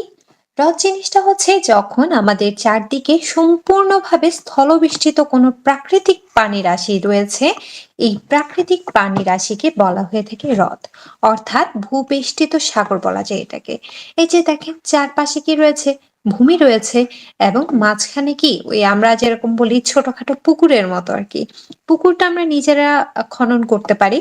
আর হ্রদের ক্ষেত্রে কি হয়, এটা সাধারণত প্রাকৃতিক হয়ে থাকে সাধারণত। হুম, তাহলে হ্রদের সংজ্ঞা আমরা জানলাম। এবার আমরা দেখি নিই কিছু গুরুত্বপূর্ণ হ্রদের অবস্থান কোথায়, এবং এগুলো সম্পর্কে গুরুত্বপূর্ণ কিছু তথ্য যেগুলো আমাদের পরীক্ষার জন্য লাগবে। ওই যে রতনে রতন চেনে বলে না, তো আমাদের যেটা দরকার আমরা সবসময় সেটা নিয়েই থাকি। তো আমাদের লাগবে কি, আমাদের লাগবে হ্রদের নাম, অবস্থান, এবং সবচেয়ে বেশি লাগবে কি তথ্য কণিকা, কারণ এইসব বৈশিষ্ট্য দিয়ে আমাদেরকে প্রশ্ন করতেই পারে। এবার চলুন শুরু করা যাক। প্রথমেই আমরা যেটা সম্পর্কে জানবো সেটা হচ্ছে কাস্পিয়ান সাগর। আচ্ছা বলেন তো, এই কাস্পিয়ান সাগর নামের মধ্যে কি আছে, সাগর আছে তাই না? একবার এটা ৪১তম বা ৪৩তম পরীক্ষায় মনে হয় এসেছিল যে কোন নিচের কোনটি সাগর নয়, কিন্তু সবগুলোতেই সাগর ছিল। তার মধ্যে ডেড সি প্রশ্নটা এসেছিল। হ্যাঁ, তো কাস্পিয়ান সাগর এরকম আপনাদের কনফিউজড করতে পারে যে কাস্পিয়ান সাগরটা কি আসলে সাগর নাকি হ্রদ। এটা হচ্ছে আসলে এক ধরনের হ্রদ, যেটার অবস্থান হচ্ছে এশিয়া ইউরোপের মাঝখানে, ককেশাস পর্বতমালার পূর্বে ও মধ্য এশিয়ার পশ্চিমে। এই যে দেখেন আমাদের এইদিকে রয়েছে ইউরোপ, আর এই পাশে রয়েছে ইউরোপের এই পাশে রয়েছে আমাদের এশিয়া। তাহলে এই এশিয়া ইউরোপের মাঝখানে রয়েছে আমাদের এই কাস্পিয়ান সাগর। এটার বিশেষত্ব কি? এটার বিশেষত্ব হচ্ছে পৃথিবীর বৃহত্তম হ্রদ, যেটা হচ্ছে লবণাক্ত হ্রদ। এরপর রয়েছে বৈকাল হ্রদ। বৈকাল হ্রদের অবস্থান কোথায়? রাশিয়াতে। এটা কি? এটা হচ্ছে পৃথিবীর গভীরতম হ্রদ যেটাকে বলা হয়। তাহলে গভীরতম হ্রদ যখন আসবে তখন হয়ে যাবে আমাদের কি? রাশিয়ার বৈকাল হ্রদ। সুপিরিয়র হ্রদ, এই সুপিরিয়র মানে কি? একটু বেশি বেশি। তো আমাদের ইউএসএ, কানাডা এগুলো আমরা কি একটু বেশি সুপিরিয়র মানে উন্নত রাষ্ট্র হিসেবে জানি, তাই না? তাহলে এইভাবে আমরা মনে রাখতে পারি যে যুক্তরাষ্ট্র ও কানাডা সীমান্তে আমাদের সুপিরিয়র হ্রদ অবস্থিত। এই সুপিরিয়র হ্রদের বৈশিষ্ট্য হচ্ছে এটা আয়তনের সর্ববৃহৎ স্বাদু জলের হ্রদ। তাহলে দেখেন, লবণাক্ত জলের বৃহত্তম হ্রদ ছিল কাস্পিয়ান সাগর, আর স্বাদু জলের হ্রদ সর্ববৃহৎ, তাও আবার আয়তনের দিক দিয়ে, সেটা হচ্ছে আমাদের সুপিরিয়র হ্রদ। এবং পৃথিবীর মোট স্বাদু পানির 10% হচ্ছে কি এই সুপিরিয়র হ্রদে পাওয়া যায়। এবার আসি ভিক্টোরিয়া হ্রদ। ভিক্টোরিয়া হ্রদটা কোথায়? ভিক্টোরিয়া হ্রদ হচ্ছে কেনিয়া, তানজানিয়া এবং উগান্ডা সীমান্তে। এটা হচ্ছে আফ্রিকার বৃহত্তম হ্রদ। তাহলে এইটার বৈশিষ্ট্য কি? বৃহত্তম হ্রদ, ঠিক আছে, কিন্তু কোথাকার? আফ্রিকার। এবার রয়েছে ডেড সি। আমি আগেই বলেছি ডেড সি দিয়ে কি কি ধরনের প্রশ্ন আসতে পারে, যে নিচের কোনটি সাগর নয়? কারণ ডেড সি হচ্ছে একটা হ্রদ। এটার অবস্থান হচ্ছে জর্ডান ইসরায়েলের দিকে। আর এটার বিশেষত্ব কি? এটার বিশেষত্ব হচ্ছে এখানের পানিতে লবণের পরিমাণ বেশি হওয়ার কারণে এটাকে লবণ সাগর বলা হয়ে থাকে। আর লবণের পরিমাণ যখন বেশি হয়ে যায়, তার কারণে কি মানুষ বিভিন্ন জিনিস ভেসে থাকতে পারে। কারণ আমরা জানি কি, ঘনত্ব, পানির ঘনত্ব যত বেশি হবে তত অন্যান্য বস্তুর কি ভেসে থাকার ক্ষমতাটা তত বেড়ে যায়। যার কারণে বলে না যে সমুদ্রের পানিতে সাধারণত মানুষ কি ডুবে যায় না, পুকুরের পানিতে যত সহজে ডুবে যায়। আহ আমাদের সমুদ্রের পানির ঘনত্বটা আরো বেশি থাকে, যার কারণে মানুষ একটু বেশি ভেসে থাকতে পারে। তেমনি ভাবে ডেড সিতে লবণের পরিমাণ এতটাই বেশি যে এখানে মানুষ ভেসে থাকতে পারে। এবার চলে যাব আমাদের যে পরবর্তী আর কয়েকটা হ্রদের নাম রয়েছে। দেখুন টিটিকাকা। টিটিকাকা এটা হচ্ছে কোথায়? এটা হচ্ছে পৃথিবীর উচ্চতম হ্রদ, এই টিটিকাকা হ্রদ যেটা। এরপর আছে গ্রেট লেকস। গ্রেট লেকস জিনিসটা কি জানেন? টোটাল যুক্তরাষ্ট্র এবং কানাডা সীমান্তের টোটাল 5টা লেককে একসাথে গ্রেট লেক বা বড় লেক বলা হয়ে থাকে। তো এখানে কি কি লেক রয়েছে? Lake superior. দেখেন সুপেরিয়র আমরা কিন্তু পড়েছিলাম যুক্তরাষ্ট্র ও কানাডা সীমান্তে রয়েছে। এরপরে রয়েছে lake হুরন, lake Michigan, lake Ontario, lake ইরি। আর এর আয়তন এটা খুব বেশি গুরুত্বপূর্ণ নয়, বরঞ্চ এটা গুরুত্বপূর্ণ হতে পারে যে এটা কোথায় পতিত হয়েছে। এটা কানাডার সেন্ট লরেন্স নদীর মাধ্যমে আটলান্টিক মহাসাগরে যুক্ত হয়েছে। এরপর দেখুন আসাল হ্রদ যেটা, সেটা হচ্ছে জিবুতিতে অবস্থান করছে এবং এটা হচ্ছে কি পৃথিবীর সর্বাধিক লবণাক্ত পানির হ্রদ। অর্থাৎ আমাদের আমাদের যত লবণাক্ত পানি আছে তার মধ্যে পৃথিবীর সর্বাধিক লবণাক্ত পানির হ্রদ হচ্ছে আমাদের এই আসাল হ্রদ। এরপর রয়েছে লেক তানজানিয়া। এই তানজানিয়া কোথায় অবস্থান করছে? এটা হচ্ছে তানজানিয়াতে অবস্থান করছে, নাম দেখেই বোঝা যাচ্ছে। আর এটা হচ্ছে পৃথিবীর দীর্ঘতম হ্রদ। তাহলে দীর্ঘতম হ্রদ যদি বলে তাহলে লেক তানজানিয়া। তারপর যদি বলা হয় আমাদের পৃথিবীর সর্বাধিক লবণাক্ত পানির হ্রদ যেটা, সেটা হচ্ছে আসাল হ্রদ। তারপর যদি আপনাদেরকে বলা হয় পৃথিবীর বৃহত্তম হ্রদ যেটা লবণাক্ততার দিক দিয়ে, অর্থাৎ আয়তন এবং লবণাক্ততার দিক দিয়ে, সেটা হবে কাস্পিয়ান সাগর। তারপর বৈকাল হ্রদ হচ্ছে কি গভীরতম হ্রদ। তারপর আফ্রিকা মহাদেশের বৃহত্তম হ্রদ হচ্ছে ভিক্টোরিয়া হ্রদ। আর স্বাদু জলের যদি বৃহত্তম হ্রদের কথা বলা হয় তাহলে আসবে সুপিরিয়র হ্রদ। তাহলে আমরা দেখে নিই, এই যে দেখেন কাস্পিয়ান সাগর, এই কাস্পিয়ান সাগরটা কোথায় কোথায় আছে? এই কাস্পিয়ান সাগর যেটা, এই যে দেখেন আমাদের ইউরোপ আর কি এশিয়ার মাঝখানে, এই এশিয়ার এগুলো এদিকে কি এশিয়া, আর এদিকে হচ্ছে কি আমাদের ইউরোপ। তাহলে এশিয়া আর ইউরোপের মাঝখানে করে আমাদের আছে কাস্পিয়ান সাগর। এরপর দেখেন বৈকাল হ্রদ। বৈকাল হ্রদ কোথায় রয়েছে? বৈকাল হ্রদ রয়েছে আমাদের রাশিয়াতে। এই যে এই অঞ্চলগুলো হচ্ছে কিসের হ্রদ? রাশিয়ার হ্রদ। ঠিক আছে, এগুলো হচ্ছে রাশিয়ার হ্রদ। এরপরে আমরা দেখতে পাচ্ছি লেক ভিক্টোরিয়া। বলেন তো লেক ভিক্টোরিয়ার কোথায় কোথায় অবস্থান ছিল? আপনারা ম্যাপ দেখে দেখে একটু বলেন তো। হ্যাঁ, পারছেন তো। এক্স্যাক্টলি। এটা হচ্ছে কোথায়? কেনিয়াতে, উগান্ডাতে এবং আরেকটা কোথায় ছিল বলেন তো? হ্যাঁ, তানজানিয়া। এই যে এই পাশে। তাহলে তানজানিয়া, উগান্ডা এবং কেনিয়াতে এটা অবস্থিত। কোনটা? ভিক্টোরিয়া হ্রদ। এরপর রয়েছে গ্রেট লেকস। গ্রেট লেকস ৫টা বড় লেকের সমন্বয়ে গঠিত বলেছিলাম, তাই না? কি কি? Lake superior, lake Michigan, lake হুরন, lake ইরি এবং লেক অন্টারিও। এটা কোথায় অবস্থিত? এটা হচ্ছে এই যে ইউনাইটেড স্টেট এবং কানাডা, এই দুটোর সীমান্তে অবস্থিত। দেখেন গাঢ় সবুজ যেটা সেটা হচ্ছে কানাডা, আর টিয়া কালারের সবুজ যেটা সেটা হচ্ছে কি আমাদের ইউনাইটেড স্টেটস। আর এই দুইটার সীমান্তে নীল রং করে দেওয়া হয়েছে আমাদের এই গ্রেট লেকস গুলো। এবার বাংলাদেশের কয়েকটা গুরুত্বপূর্ণ হ্রদের নাম যদি বলি, তাহলে হতে পারে কি কি? কাপ্তাই। কাপ্তাই হ্রদ যেটা, সেই কাপ্তাই হ্রদটা কি রাঙামাটিতে অবস্থিত। এটার বিশেষত্ব কি? এখান থেকে কি এখানের যে পানি রয়েছে এটা দিয়ে পানি বিদ্যুৎ কেন্দ্র মানে চালানো হয় হচ্ছে এই হ্রদের পানি থেকে। এরপর হচ্ছে প্রান্তিক হ্রদ, যেটা বান্দরবানের হলুদিয়াতে অবস্থিত। এটা কি কৃত্রিম হ্রদ। এরপর রয়েছে ফয়েজ লেকের, যেটা চট্টগ্রামে কি একটা পার্কের মতো করা হয়েছে। এটা এক ধরনের কৃত্রিম হ্রদ। তারপর দেখেন বগা। বগাটা হচ্ছে কই? বান্দরবানের রুমাতে, তাও কিন্তু কি চট্টগ্রামে, পার্বত্য চট্টগ্রামে, তাই না? এটা হচ্ছে পার্বত্য চট্টগ্রামে। এখানের যে বগা, যে লেক, বগা লেক বলে এটাকে। তো ওই বগা লেক যেটা, সেটার পাহাড় মানে বিশেষত্ব কি? এটা পাহাড় বেষ্টিত জলরাশি, চারপাশে পাহাড় রয়েছে এবং এর পানি হচ্ছে নীলাভ হয়ে থাকে। এবং এটাকে কিন্তু আবার লোকালি কি বগাকাইন্ড লেক নামে কিন্তু এটা পরিচিত। তাহলে দেখেন মোটামুটি সবগুলো হ্রদই কি আমাদের চট্টগ্রামের দিকে, তাই না? তাহলে চট্টগ্রামবাসী এদিক থেকে বেশ কি বলবো, লাকি বলা যায়, কারণ অনেকেরই ঘোরার হয়তো বা সৌভাগ্য হয়েছে খুব সহজে। এরপর চলে যাব আমরা খাল। এখন খাল জিনিসটা কি? খালটা হচ্ছে মানব সৃষ্ট উন্মুক্ত জলপ্রবাহ খাল, অর্থাৎ যেটা দিয়ে মানুষ নিজেরা সৃষ্টি করে, এবং এটা মূলত হয় হচ্ছে কিসের জন্য? জলপ্রবাহের জন্য। অর্থাৎ ছোট ছোট চ্যানেলের মতো সৃষ্টি করে। আর খালের ইংরেজি নাম কি? খালের ইংরেজি তো ক্যানেলি। এবার দেখেন আমরা কয়েকটা গুরুত্বপূর্ণ খাল সম্পর্কে জেনে নিই। প্রথমেই জানবো বিশ্বের অন্যতম গুরুত্বপূর্ণ একটা খাল, পানামা খাল। এটাকে কিন্তু বিচ্ছিন্ন খালও বলা হয়ে থাকে। এটা এটা হচ্ছে প্রশান্ত, এই যে দেখেন আমাদের এটা হচ্ছে আটলান্টিক সি, আর এটা হচ্ছে প্যাসিফিক সি।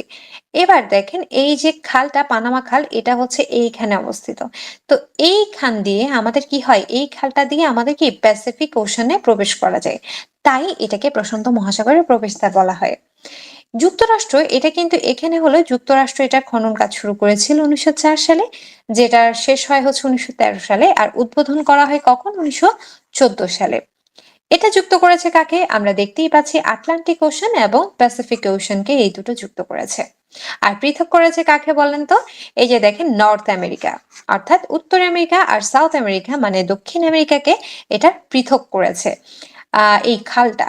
এবং এই পানামা যেটা, এই পানামা ক্যানাল যেটা, এটা যুক্তরাষ্ট্র পানামার নিকটে, পানামা যে দেশ তার নিকট হস্তান্তর করেছিল 31 ডিসেম্বর 1999 সালে। এবার আমরা জানবো অন্যতম আরেকটা গুরুত্বপূর্ণ খাল, সুয়েজ খাল সম্পর্কে। এই সুয়েজ খালের খনন কাজ শুরু হয়েছিল 1859 সালে, যেটা চালু হয় 1869 সালে। এবং এটার এই সুয়েজ খাল যেটা, এই সুয়েজ খালটা রয়েছে এখানে। এই সুয়েজ খালের দুই পাশে আমাদের কি মিশরের দুইটা সমুদ্র বন্দর রয়েছে। এই দুইটা সমুদ্র বন্দর হচ্ছে একটা পোর্ট সৈয়দ, আর একটা হচ্ছে কি পোর্ট সুয়েজ। এবং এই খাল যেটা, সেই খালটা মিশর জাতীয়করণ করে হচ্ছে 1956 সালে। অনেক বছর পরে কি মিশর নিজেদের খালটা নিজেদের বলে দাবি করেছে। তো এরপরে জাতীয়করণ করা হয় কখন? লাস্টে 1956 সালে। আর এটা যুক্ত করেছে কাকে কাকে? দেখেন আপনারা এখানে দেখতে পাচ্ছেন মেডিটেরিয়ান সি, আর হচ্ছে কি রেড সি, অর্থাৎ ভূমধ্য সাগর এবং লোহিত সাগর। তারপরে এটা পৃথক করেছে কাকে? এই যে দেখেন আমরা দেখতে পাচ্ছি এশিয়া এখানে রয়েছে, আর এখানে রয়েছে আফ্রিকা। তো এশিয়া মহাদেশ আর আফ্রিকা মহাদেশকে এই সুয়েজ খালটা পৃথক করেছে। এখন অনেক সময় আপনাদের প্রশ্ন আসতে পারে যে সুয়েজ খালের বিকল্প পথ কোনটি? সুয়েজ খালের বিকল্প পথ কি জানেন? ওই যে উত্তমাশা অন্তরীপ। আগে কিন্তু এই যে আফ্রিকা মহাদেশ দেশ পার হয়ে এভাবে করে কি কোনা দিয়ে উত্তমাশা অন্তরীপ পার হয়ে তারপরে কি ইউরোপে যেতে হতো। কিন্তু এখন এই যে আমাদের সুয়েজ খালের এই যে চ্যানেল, এইটা হওয়ার কারণে খুব সহজেই এইটা দিয়ে আটলান্টিক মহাসাগর থেকে ভারত মহাসাগরে ওখানের এত দূরের পথে না গিয়ে আমরা সুন্দর মতো এই খালটি ইউজ করে যাতায়াত ব্যবস্থাকে অনেকখানি কমিয়ে ফেলা গেছে, যাতায়াতের সময়টাকে। এবং কষ্ট বলেন, তারপর মানে সবকিছু সকল ভোগান্তির মানে যদি বলি অবসান ঘটিয়েছে এই সুয়েজ খাল। এরপর আমরা কয়েকটি গুরুত্বপূর্ণ খাল এবং তাদের অবস্থান সম্পর্কে জানবো। রয়েছে কিয়েল খাল, যেটা জার্মানি ও ডেনমার্কের সীমান্তে অবস্থিত। এরপর রয়েছে গ্র্যান্ড খাল, যেটা চীনে অবস্থিত।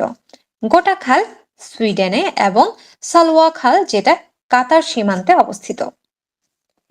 এবার আমরা দেখব বিবিধ খাল সম্পর্কিত গুরুত্বপূর্ণ তথ্য। যেমন জাহাজ চলাচলের উপযোগী খাল কোনটা? সুয়েজ খাল। পৃথিবীর বৃহত্তম এবং গভীরতম, মানে বৃহত্তম, গভীরতম ও প্রশস্ততম, গভীরও আবার প্রশস্ত এরকম যদি খাল বলা হয় সেটা হচ্ছে পানামা খাল।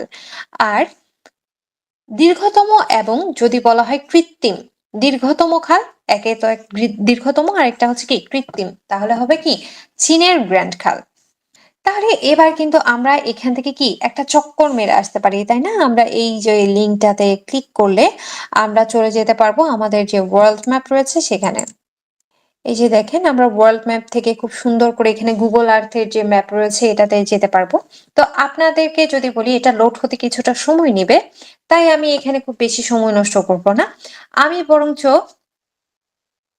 আপনাদেরকে বলবো যে আপনারা একটু ট্রাই করবেন যাতে আপনারা নিজেরা পড়তে পারেন। যাতে আপনারা নিজেরা একটু দেখবেন যে গুগল আর্থ দিয়ে সার্চ দিলেই আপনারা এটা পেয়ে যাবেন। এরপর চলে যাব আমরা সমুদ্র বন্দর। ছবি দেখেই বোঝা যাচ্ছে, তাই না? এখন সমুদ্র বন্দরের মধ্যে দেখি আপনারা বলেন তো, অনেকেই তো আপনারা আপনারা ইন্টারন্যাশনাল অ্যাফেয়ার্স অলরেডি পড়ে এসেছেন, তার মানে কি আপনারা অলরেডি অনেকে জানেন যে কোথায় কোন সমুদ্র বন্দরটা অবস্থিত, অনেক কিছু। আর তাছাড়া আপনারা তো আগেই পড়েছেন, আপনারা অনেক ভালো, আমি জানি আপনারা অনেক সিরিয়াস। তো আপনারা দেখি আমাকে বলেন তো যে গ্লাসগো এটা কোথাকার কি বলে সমুদ্র বন্দর? ম্যাপ দেখে বলেন। এক্স্যাক্টলি, এটা স্কটল্যান্ডে। আপনারা বুঝতেই পারছেন, দেখেন স্কটল্যান্ড এখানে রয়েছে, স্কটল্যান্ডের মধ্যেই রয়েছে আমাদের এই গ্লাসগো।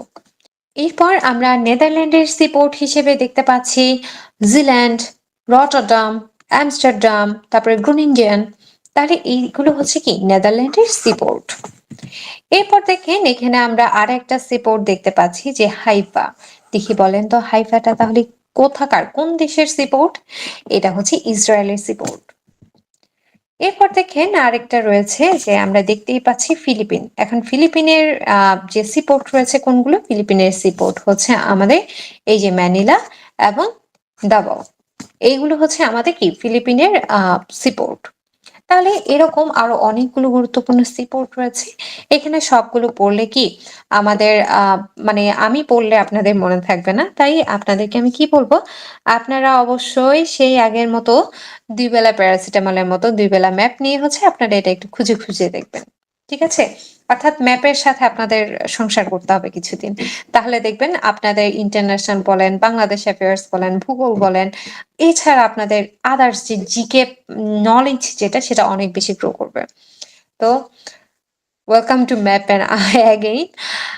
তাহলে আমি এখানে দেখেন, এখানে মহাদেশ ভিত্তিক হচ্ছে বিভিন্ন সমুদ্র বন্দর ভাগ করে দেওয়া হচ্ছে। আমরা কিন্তু পড়েছি, দেখেন স্কটল্যান্ডে কি ছিল? গ্লাসগো, নেদারল্যান্ডের রটারডাম, আমস্টারডাম, তারপরে হচ্ছে পোল্যান্ডের ডানজিক, তারপরে রয়েছে কি আমাদের জার্মানির হামবুর্গ, তারপর সুইডেনের গুটেনবার্গ। এগুলো আমরা জানি, অনেকগুলোই আমরা জানি, তাই না? এরপরে আফ্রিকাতে কি রয়েছে? আফ্রিকার হচ্ছে লিবিয়ার বেনগাজি, দক্ষিণ আফ্রিকার কেপ টাউন, ইস্ট লন্ডন, তারপর সেনেগালের রয়েছে ডাকার, সুদানের পোর্ট সুদান, ঘানার আকরা, মিশরের এটা আমরা পড়েছি, তাই না? পোর্ট সৈয়দ, তারপর হচ্ছে আলেকজান্দ্রিয়া, যেটা ভূমধ্যসাগরের তীরে অবস্থিত। তাহলে এরকম অনেকগুলো সমুদ্র বন্দর আমরা দেখেছি। অস্ট্রেলিয়াতে কি রয়েছে? সিডনি, পার্থ, মেলবোর্ন, ব্রিসবেন, তারপরে নিউজিল্যান্ডে রয়েছে ওয়েলিংটন, অকল্যান্ড। তাহলে চলুন আমরা এতক্ষণ ধরে যা যা পড়েছি তা একবার রিক্যাপ করে আসি। তাহলে প্রথমেই আমরা জেনেছি কি নিয়ে, হ্রদ নিয়ে। হ্রদ কাকে বলে? যখন প্রাকৃতিক স্থলবেষ্টিত প্রাকৃতিক যে জলরাশি সেটাই হচ্ছে আমাদের হ্রদ। আমরা এরপর জানলাম বিভিন্ন হ্রদ সম্পর্কে, তার মধ্যে দুইটা কি নামে সাগর কিন্তু কাছে হ্রদ। তারা কি কি? কাস্পিয়ান সাগর, ডেড সি যেটা। তারপরে কি এইগুলোর মধ্যে আরো রয়েছে বৈকাল হ্রদ, সুপেরিয়র হ্রদ, ভিক্টোরিয়া হ্রদ, তারপর টিটিকাকা, গ্রেট লেকস, যে 5টা বড় বড় লেক নিয়ে গঠিত সেগুলো দেখলাম। আসাল হ্রদ, লেক তানজানিয়া। এরপরে আমরা দেখলাম হচ্ছে বাংলাদেশের কিছু গুরুত্বপূর্ণ হ্রদ, যে কাপ্তাই হ্রদ এবং এদের বিশেষত্ব কি। খাল সম্পর্কে জানলাম আমরা, বিশ্বের বিভিন্ন গুরুত্বপূর্ণ খাল সম্পর্কেও জেনেছি। খাল সম্পর্কে বিবিধ বিবিধ তথ্য আমরা জেনেছি, যে জাহাজ চলাচল বললে সুয়েজ খাল। পৃথিবীর বৃহত্তম, গভীরতম, প্রশস্ততম যদি বলা হয় তাহলে হচ্ছে কি পানামা। আর দীর্ঘতম আর কৃত্রিম খাল যদি বলে তাহলে গ্র্যান্ড খাল। তারপরে আমরা আপনাদেরকে দেখালাম যে কিভাবে গুগল আর্থে চক্কর মেরে আসতে হয়। তারপর রয়েছে সমুদ্র বন্দর। সমুদ্র বন্দরের কয়েকটা আমরা দেখেছি, ছবি সহ দেখেছি। বাকিগুলো কি আপনাদের টাস্ক, যে আপনারা ম্যাপ দেখে দেখে পড়বেন এবং আমাকে জানাবেন। ওকে, এগুলো হোমওয়ার্ক, অবশ্যই আমাকে কি হোমওয়ার্ক দিতে কিন্তু ভুলবেন না। ওকে, এবার আমরা জানবো জলপ্রপাত। কিন্তু জলপ্রপাত তো আমাদের আগেই পড়া হয়ে গিয়েছে, সুতরাং জলপ্রপাতের ব্যাপারটা আমরা স্কিপ করতে পারি। এবার এবং বিভিন্ন জলপ্রপাত, বাংলাদেশের কোথায় কোন জলপ্রপাত রয়েছে সেগুলো, বিশ্বের কোথায় কোন জলপ্রপাত রয়েছে সেগুলো এখানে বর্ণনা করা হয়েছে। এরপর আমরা পড়বো বাংলাদেশের কয়েকটা গুরুত্বপূর্ণ ঝর্ণা এবং তাদের গুরুত্বপূর্ণ তথ্য নিয়ে। এখন জলপ্রপাত আর ঝর্ণার পার্থক্য নিশ্চয়ই আপনাদের মনে আছে। সেটা হচ্ছে কি, যখন আমাদের কোনো উঁচু অংশ থেকে সরাসরি নিচের পর্বতে যখন হচ্ছে আমাদের পানিটা পড়বে সেটা হচ্ছে আমাদের জলপ্রপাত। আর সেটা হচ্ছে জলপ্রপাত। আর যখন আমাদের পাহাড়ের গা বেয়ে যখন পানিটা পড়বে, বা ভেতর দিয়ে কোনো একটা পথ সৃষ্টি হলো যেটার মধ্য দিয়ে জলটা পড়বে, অর্থাৎ পাহাড় ঘেঁষে যেটা পড়বে, সেটা হচ্ছে ঝর্ণা। তাহলে আমরা ঝর্ণা এবং জলপ্রপাতের পার্থক্যটা বুঝতে পেরেছি। এবার আমরা দেখি বাংলাদেশের গুরুত্বপূর্ণ কয়েকটা ঝর্ণা কোথায় অবস্থিত। হিমছড়ি। হিমছড়ির ঝর্ণা আমরা সবাই জানি, আমাদের যে দর্শনীয় স্থান কক্সবাজার, কক্সবাজারে আমাদের হিমছড়ি ঝর্ণা রয়েছে। এবং এটার গুরুত্বপূর্ণ একটা তথ্য হচ্ছে এটা শীতল পানির ঝর্ণা, বাংলাদেশের একমাত্র শীতল পানির ঝর্ণা। এখন শীতল পানির ঝর্ণা আসলে কেন? এটা বাংলাদেশের প্রায় সকল আহ ঝর্ণার কথা যদি বলি, প্রায় ঝর্ণারই পানি কিন্তু ঠান্ডা বা শীতল হয়ে থাকে। কিন্তু হিমছড়িটাকে এক্সট্রা করে কেন শীতল পানির ঝর্ণা বলা হয়, এটা আপনাদেরকে বলেছিলাম। যদি আপনারা কেউ জেনে থাকেন অবশ্যই জানাবেন। এরপর আছে সীতাকুণ্ড, যেটা চট্টগ্রামের সীতাকুণ্ডে অবস্থিত। এবং এটার বিশেষত্ব হচ্ছে এটি বাংলাদেশের একমাত্র উষ্ণ পানির ঝর্ণা। এরপর রয়েছে বান্দরবানের নাফাকুম, যেটা বান্দরবানের রেমাকৃতে অবস্থিত। এরপর রয়েছে তৈদুছড়া, যেটা খাগড়াছড়িতে অবস্থিত। এই যে আমরা কয়েকটা ছবি দেখতে পাচ্ছি, যে কক্সবাজারের হিমছড়ি, নাফাকুম ঝর্ণা এটা বান্দরবানে, তারপর রয়েছে শৈলপ্রপাত ঝর্ণা এটা বান্দরবানে, শুভলং ঝর্ণা যেটা রয়েছে রাঙামাটিতে। এছাড়া বাংলাদেশের আরো কয়েকটা ঝর্ণা রয়েছে কোথায়? শুভলং, যেটা বরকল রাঙামাটিতে। এরপর রয়েছে শৈলপ্রপাত, যেটা বান্দরবানের রুমায়। জাদিপাই বান্দরবানের রুমা, দেখেন অনেকগুলো কিন্তু বান্দরবানের রুমাতে অবস্থিত, আর প্রায়গুলি বান্দরবানে অবস্থিত। যেমন তিনা, এটা হচ্ছে বান্দরবানের আলীকদমে অবস্থিত। রিসাং যেটা সেটা হচ্ছে খাগড়াছড়ির মাটিরাঙ্গাতে অবস্থিত। এরপর এটা আমরা রিক্যাপ না করে আমরা সামনের দিকে এগিয়ে যাই, এরপর একসাথে আমরা রিক্যাপ করে নেব। এরপর দেখেন বাংলাদেশের নদ নদী গুরুত্বপূর্ণ, তাই না? কারণ এবার নদী কমিশন বেশ কিছু তাদের তথ্যে পরিবর্তন এনেছে। তার মানে বাংলাদেশের নদ নদী আমাদের খুব গুরুত্ব সহকারে পড়তে হবে। তাহলে চলুন প্রথমে কিছু আমরা টার্ম দিয়ে শুরু করি। প্রথমেই রয়েছে মোহনা। মোহনা বলতে কি বোঝায়? সাধারণত নদী যখন কোনো হ্রদ বা সাগরে এসে পতিত হয়, তখন সেই পতিত স্থানটাকে বলা হয় মোহনা। একটা না একটা সময় গিয়ে হ্রদ বলেন বা যে কোনো কিছু আমাদের গিয়ে তো সাগরে পতিত হয়, তাই না? ওই যে স্থানটা, সেই স্থানটাকেই বলা হয়ে থাকে মোহনা। এরপর আছে দোয়াব। দোয়াব কি? দুইটা প্রবাহমান নদীর মধ্যবর্তী যে ভূমি, এই যে দেখেন একটা নদী এদিকে গেল, আমি ধরলাম আরেকটা নদী এদিকে গেল, এখন এই দুইটার মধ্যবর্তী স্থানে যে স্থলভাগ বা যে ভূমিভাগ রয়েছে, এই অংশটাকে বলা হয়ে থাকে দোয়াব। এরপর রয়েছে গুরুত্বপূর্ণ একটা প্রশ্ন, উপনদী আর শাখা নদী। উপনদী আর শাখা নদী বলতে কি বোঝায়? দেখেন উপনদী মানে কি উপর থেকে এসে পড়বে, শাখা মানে কি পড়ার পর পানিটা ফ্লোতে থাকতে না পারে সে বের হয়ে যাবে, হ্যাঁ, শাখা প্রশাখা আকারে বের হয়ে যাবে। এখন কার কাছে যদি বেশি পানি না থাকে সে কিভাবে শাখা হয়ে বের হবে? আর মানে কি উপর থেকে পড়ছে, তার মানে আমরা খুব সহজেই এটা দিয়ে বুঝে নিতে পারি মানে উপর থেকে এসে পড়ছে, আর শাখা মানে কি এখানে বেশি জমে যাওয়ার কারণে সেটা বাইরের দিকে যেটা বের হয়ে যাচ্ছে সেটা হচ্ছে শাখা নদী। বলেন তো এইটা একদম সহজ উপায়ে বোঝা হয়ে গেল না? তাহলে কি আমরা একটু সংজ্ঞা আকারে যদি বলি তাহলে বলবো পর্বত বা হ্রদ থেকে যেসব ছোট নদী উৎপন্ন হয়ে বড় নদীতে পতিত হয়, এই যে ছোট নদীগুলো উপর থেকে যে বড় নদীতে পতিত হয় সেটাই হচ্ছে কি আমাদের উপনদী। বড় নদীর উপনদী বলা হয় যে ছোট ছোট নদীগুলো উপর থেকে আসে সেগুলোকে। আর যেটা শাখা নদী সেটা হচ্ছে কি বড় যে নদীটা অর্থাৎ যেখানে এসে উপনদীগুলো পড়ে, যেই বড় নদীতে পড়ে সেই নদী থেকে যে শাখা প্রশাখাগুলো নদী আকারে বের হয় সেটা হচ্ছে শাখা নদী। এরপর দেখুন আন্তঃসীমান্ত বা অভিন্ন নদী কি? আন্তঃসীমান্ত বা যে অভিন্ন নদী বলতে বোঝায় মূলত যেই নদী এক বা একাধিক রাষ্ট্র অতিক্রম করে, অন্য দেশের সীমান্তে প্রবেশ করে।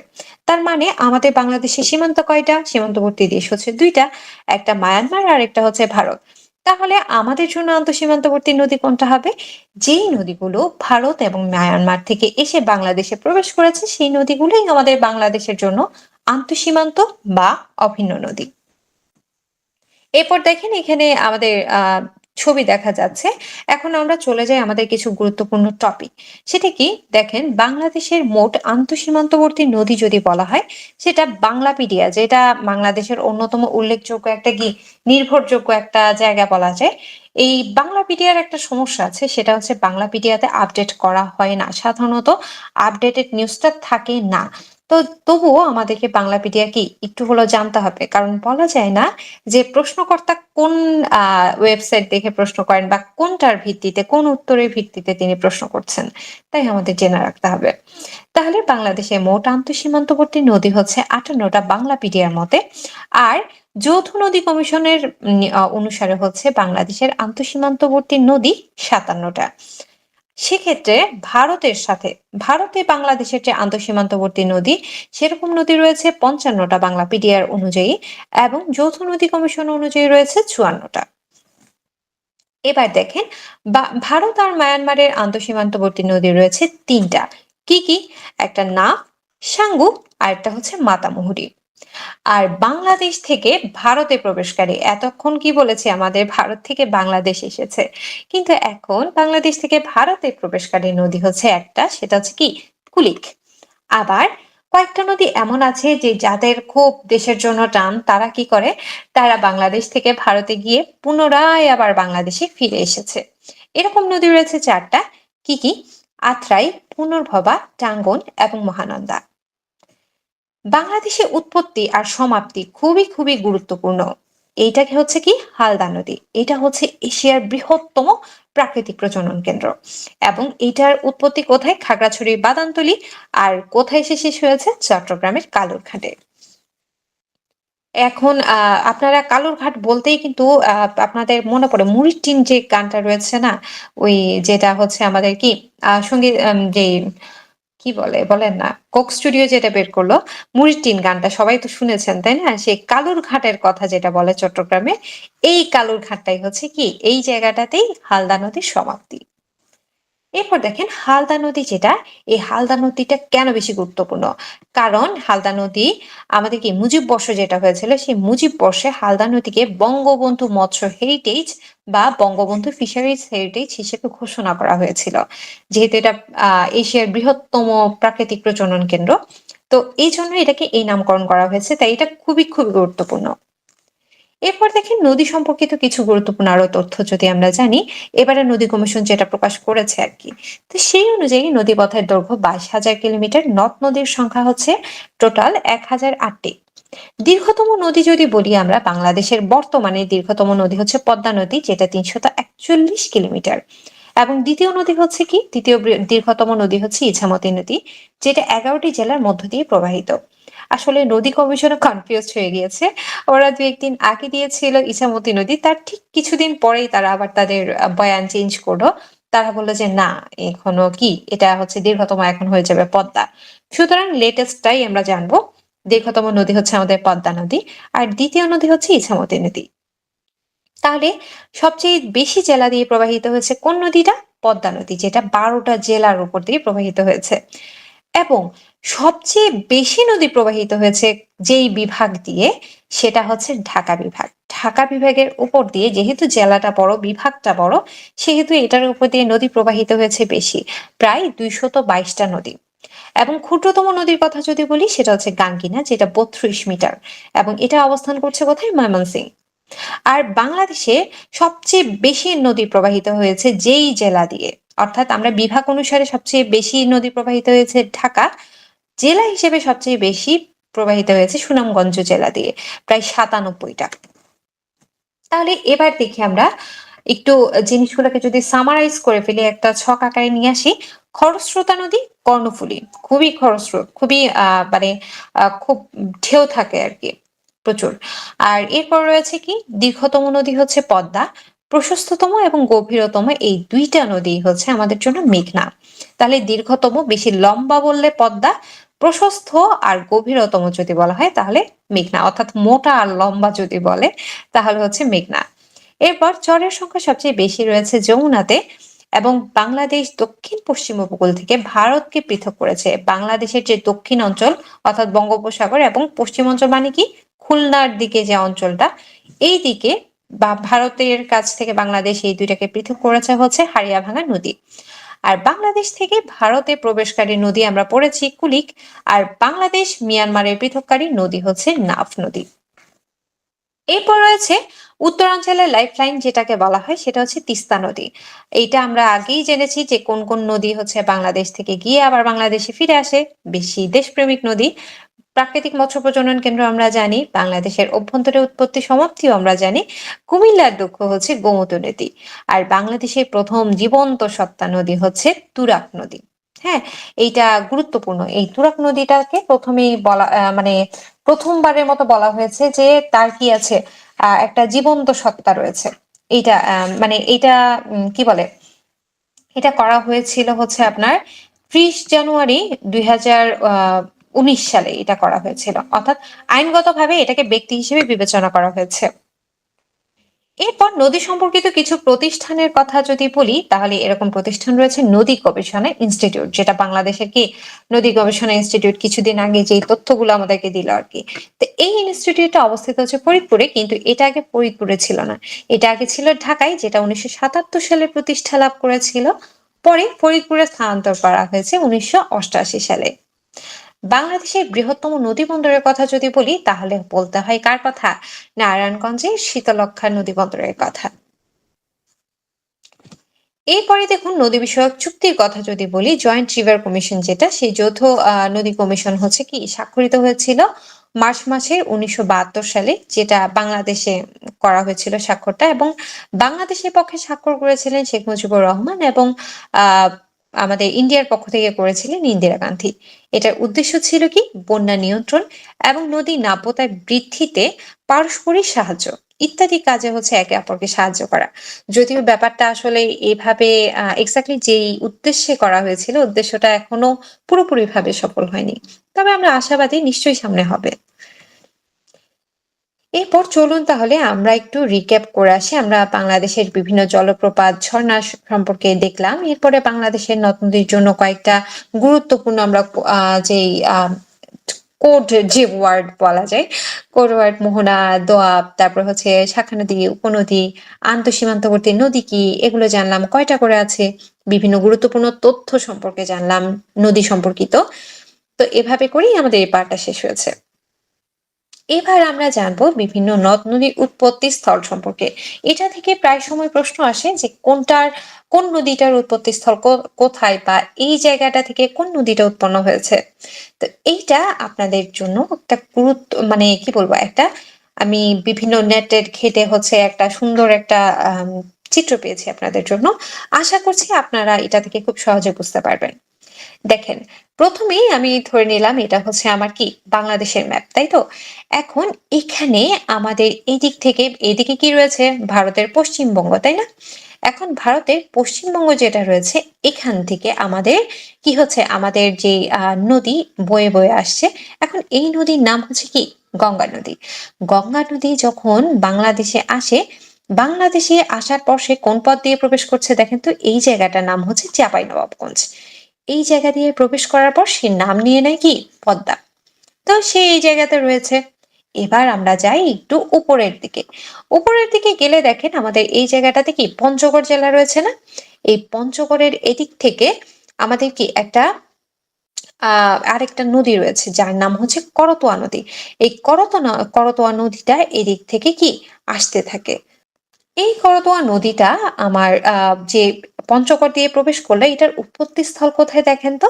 সিকিমের পার্বত্য পাহাড়ের অঞ্চল। এদিকে রয়েছে কি সিকিম। এই সিকিমের পার্বত্য পাহাড়ের অঞ্চল দিয়ে হচ্ছে আমার করতোয়া নদীটা প্রবেশ করছে বাংলাদেশে। এরপর আসি, আমরা আরে একটু সামনের দিকে এগিয়ে যাই। উত্তর দিকে আমরা কি উত্তর পূর্ব দিকে এগিয়ে যাচ্ছি। এরপর দেখেন আমাদের যেতে যেতে পথে পূর্ণিমা রাতে কি হলো, আমাদের আরেকটা নদী হচ্ছে তিস্তা। তিস্তা আপা কি করলো? তিস্তা আপা হচ্ছে নীলফামারী দিয়ে হঠাৎ করে প্রবেশ করা শুরু করলো। এখন নীলফামারী দিয়ে প্রবেশ করছে, তাহলে তিস্তা নদীর উৎপত্তি কোথায়? তার উৎপত্তিও কিন্তু কি করতোয়ার ভাই ভাই তারা। করতোয়া কোথায়? সিকিমের পার্বত্য পাহাড়ের অঞ্চল থেকে যেরকম করতোয়া সৃষ্টি হয়েছে, ঠিক তেমনি তিস্তাটাও সেখান থেকেই উৎপত্তি। এরপর আমরা আরো সামনের দিকে এগিয়ে যাই।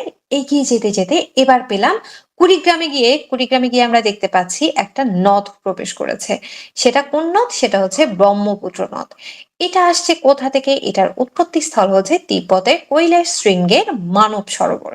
এই মানব সরোবর থেকে আমাদের ব্রহ্মপুত্র নদী যেটা আছে সেটা উৎপত্তি লাভ করে এবং কুড়িগ্রাম জেলা দিয়ে প্রবেশ করছে।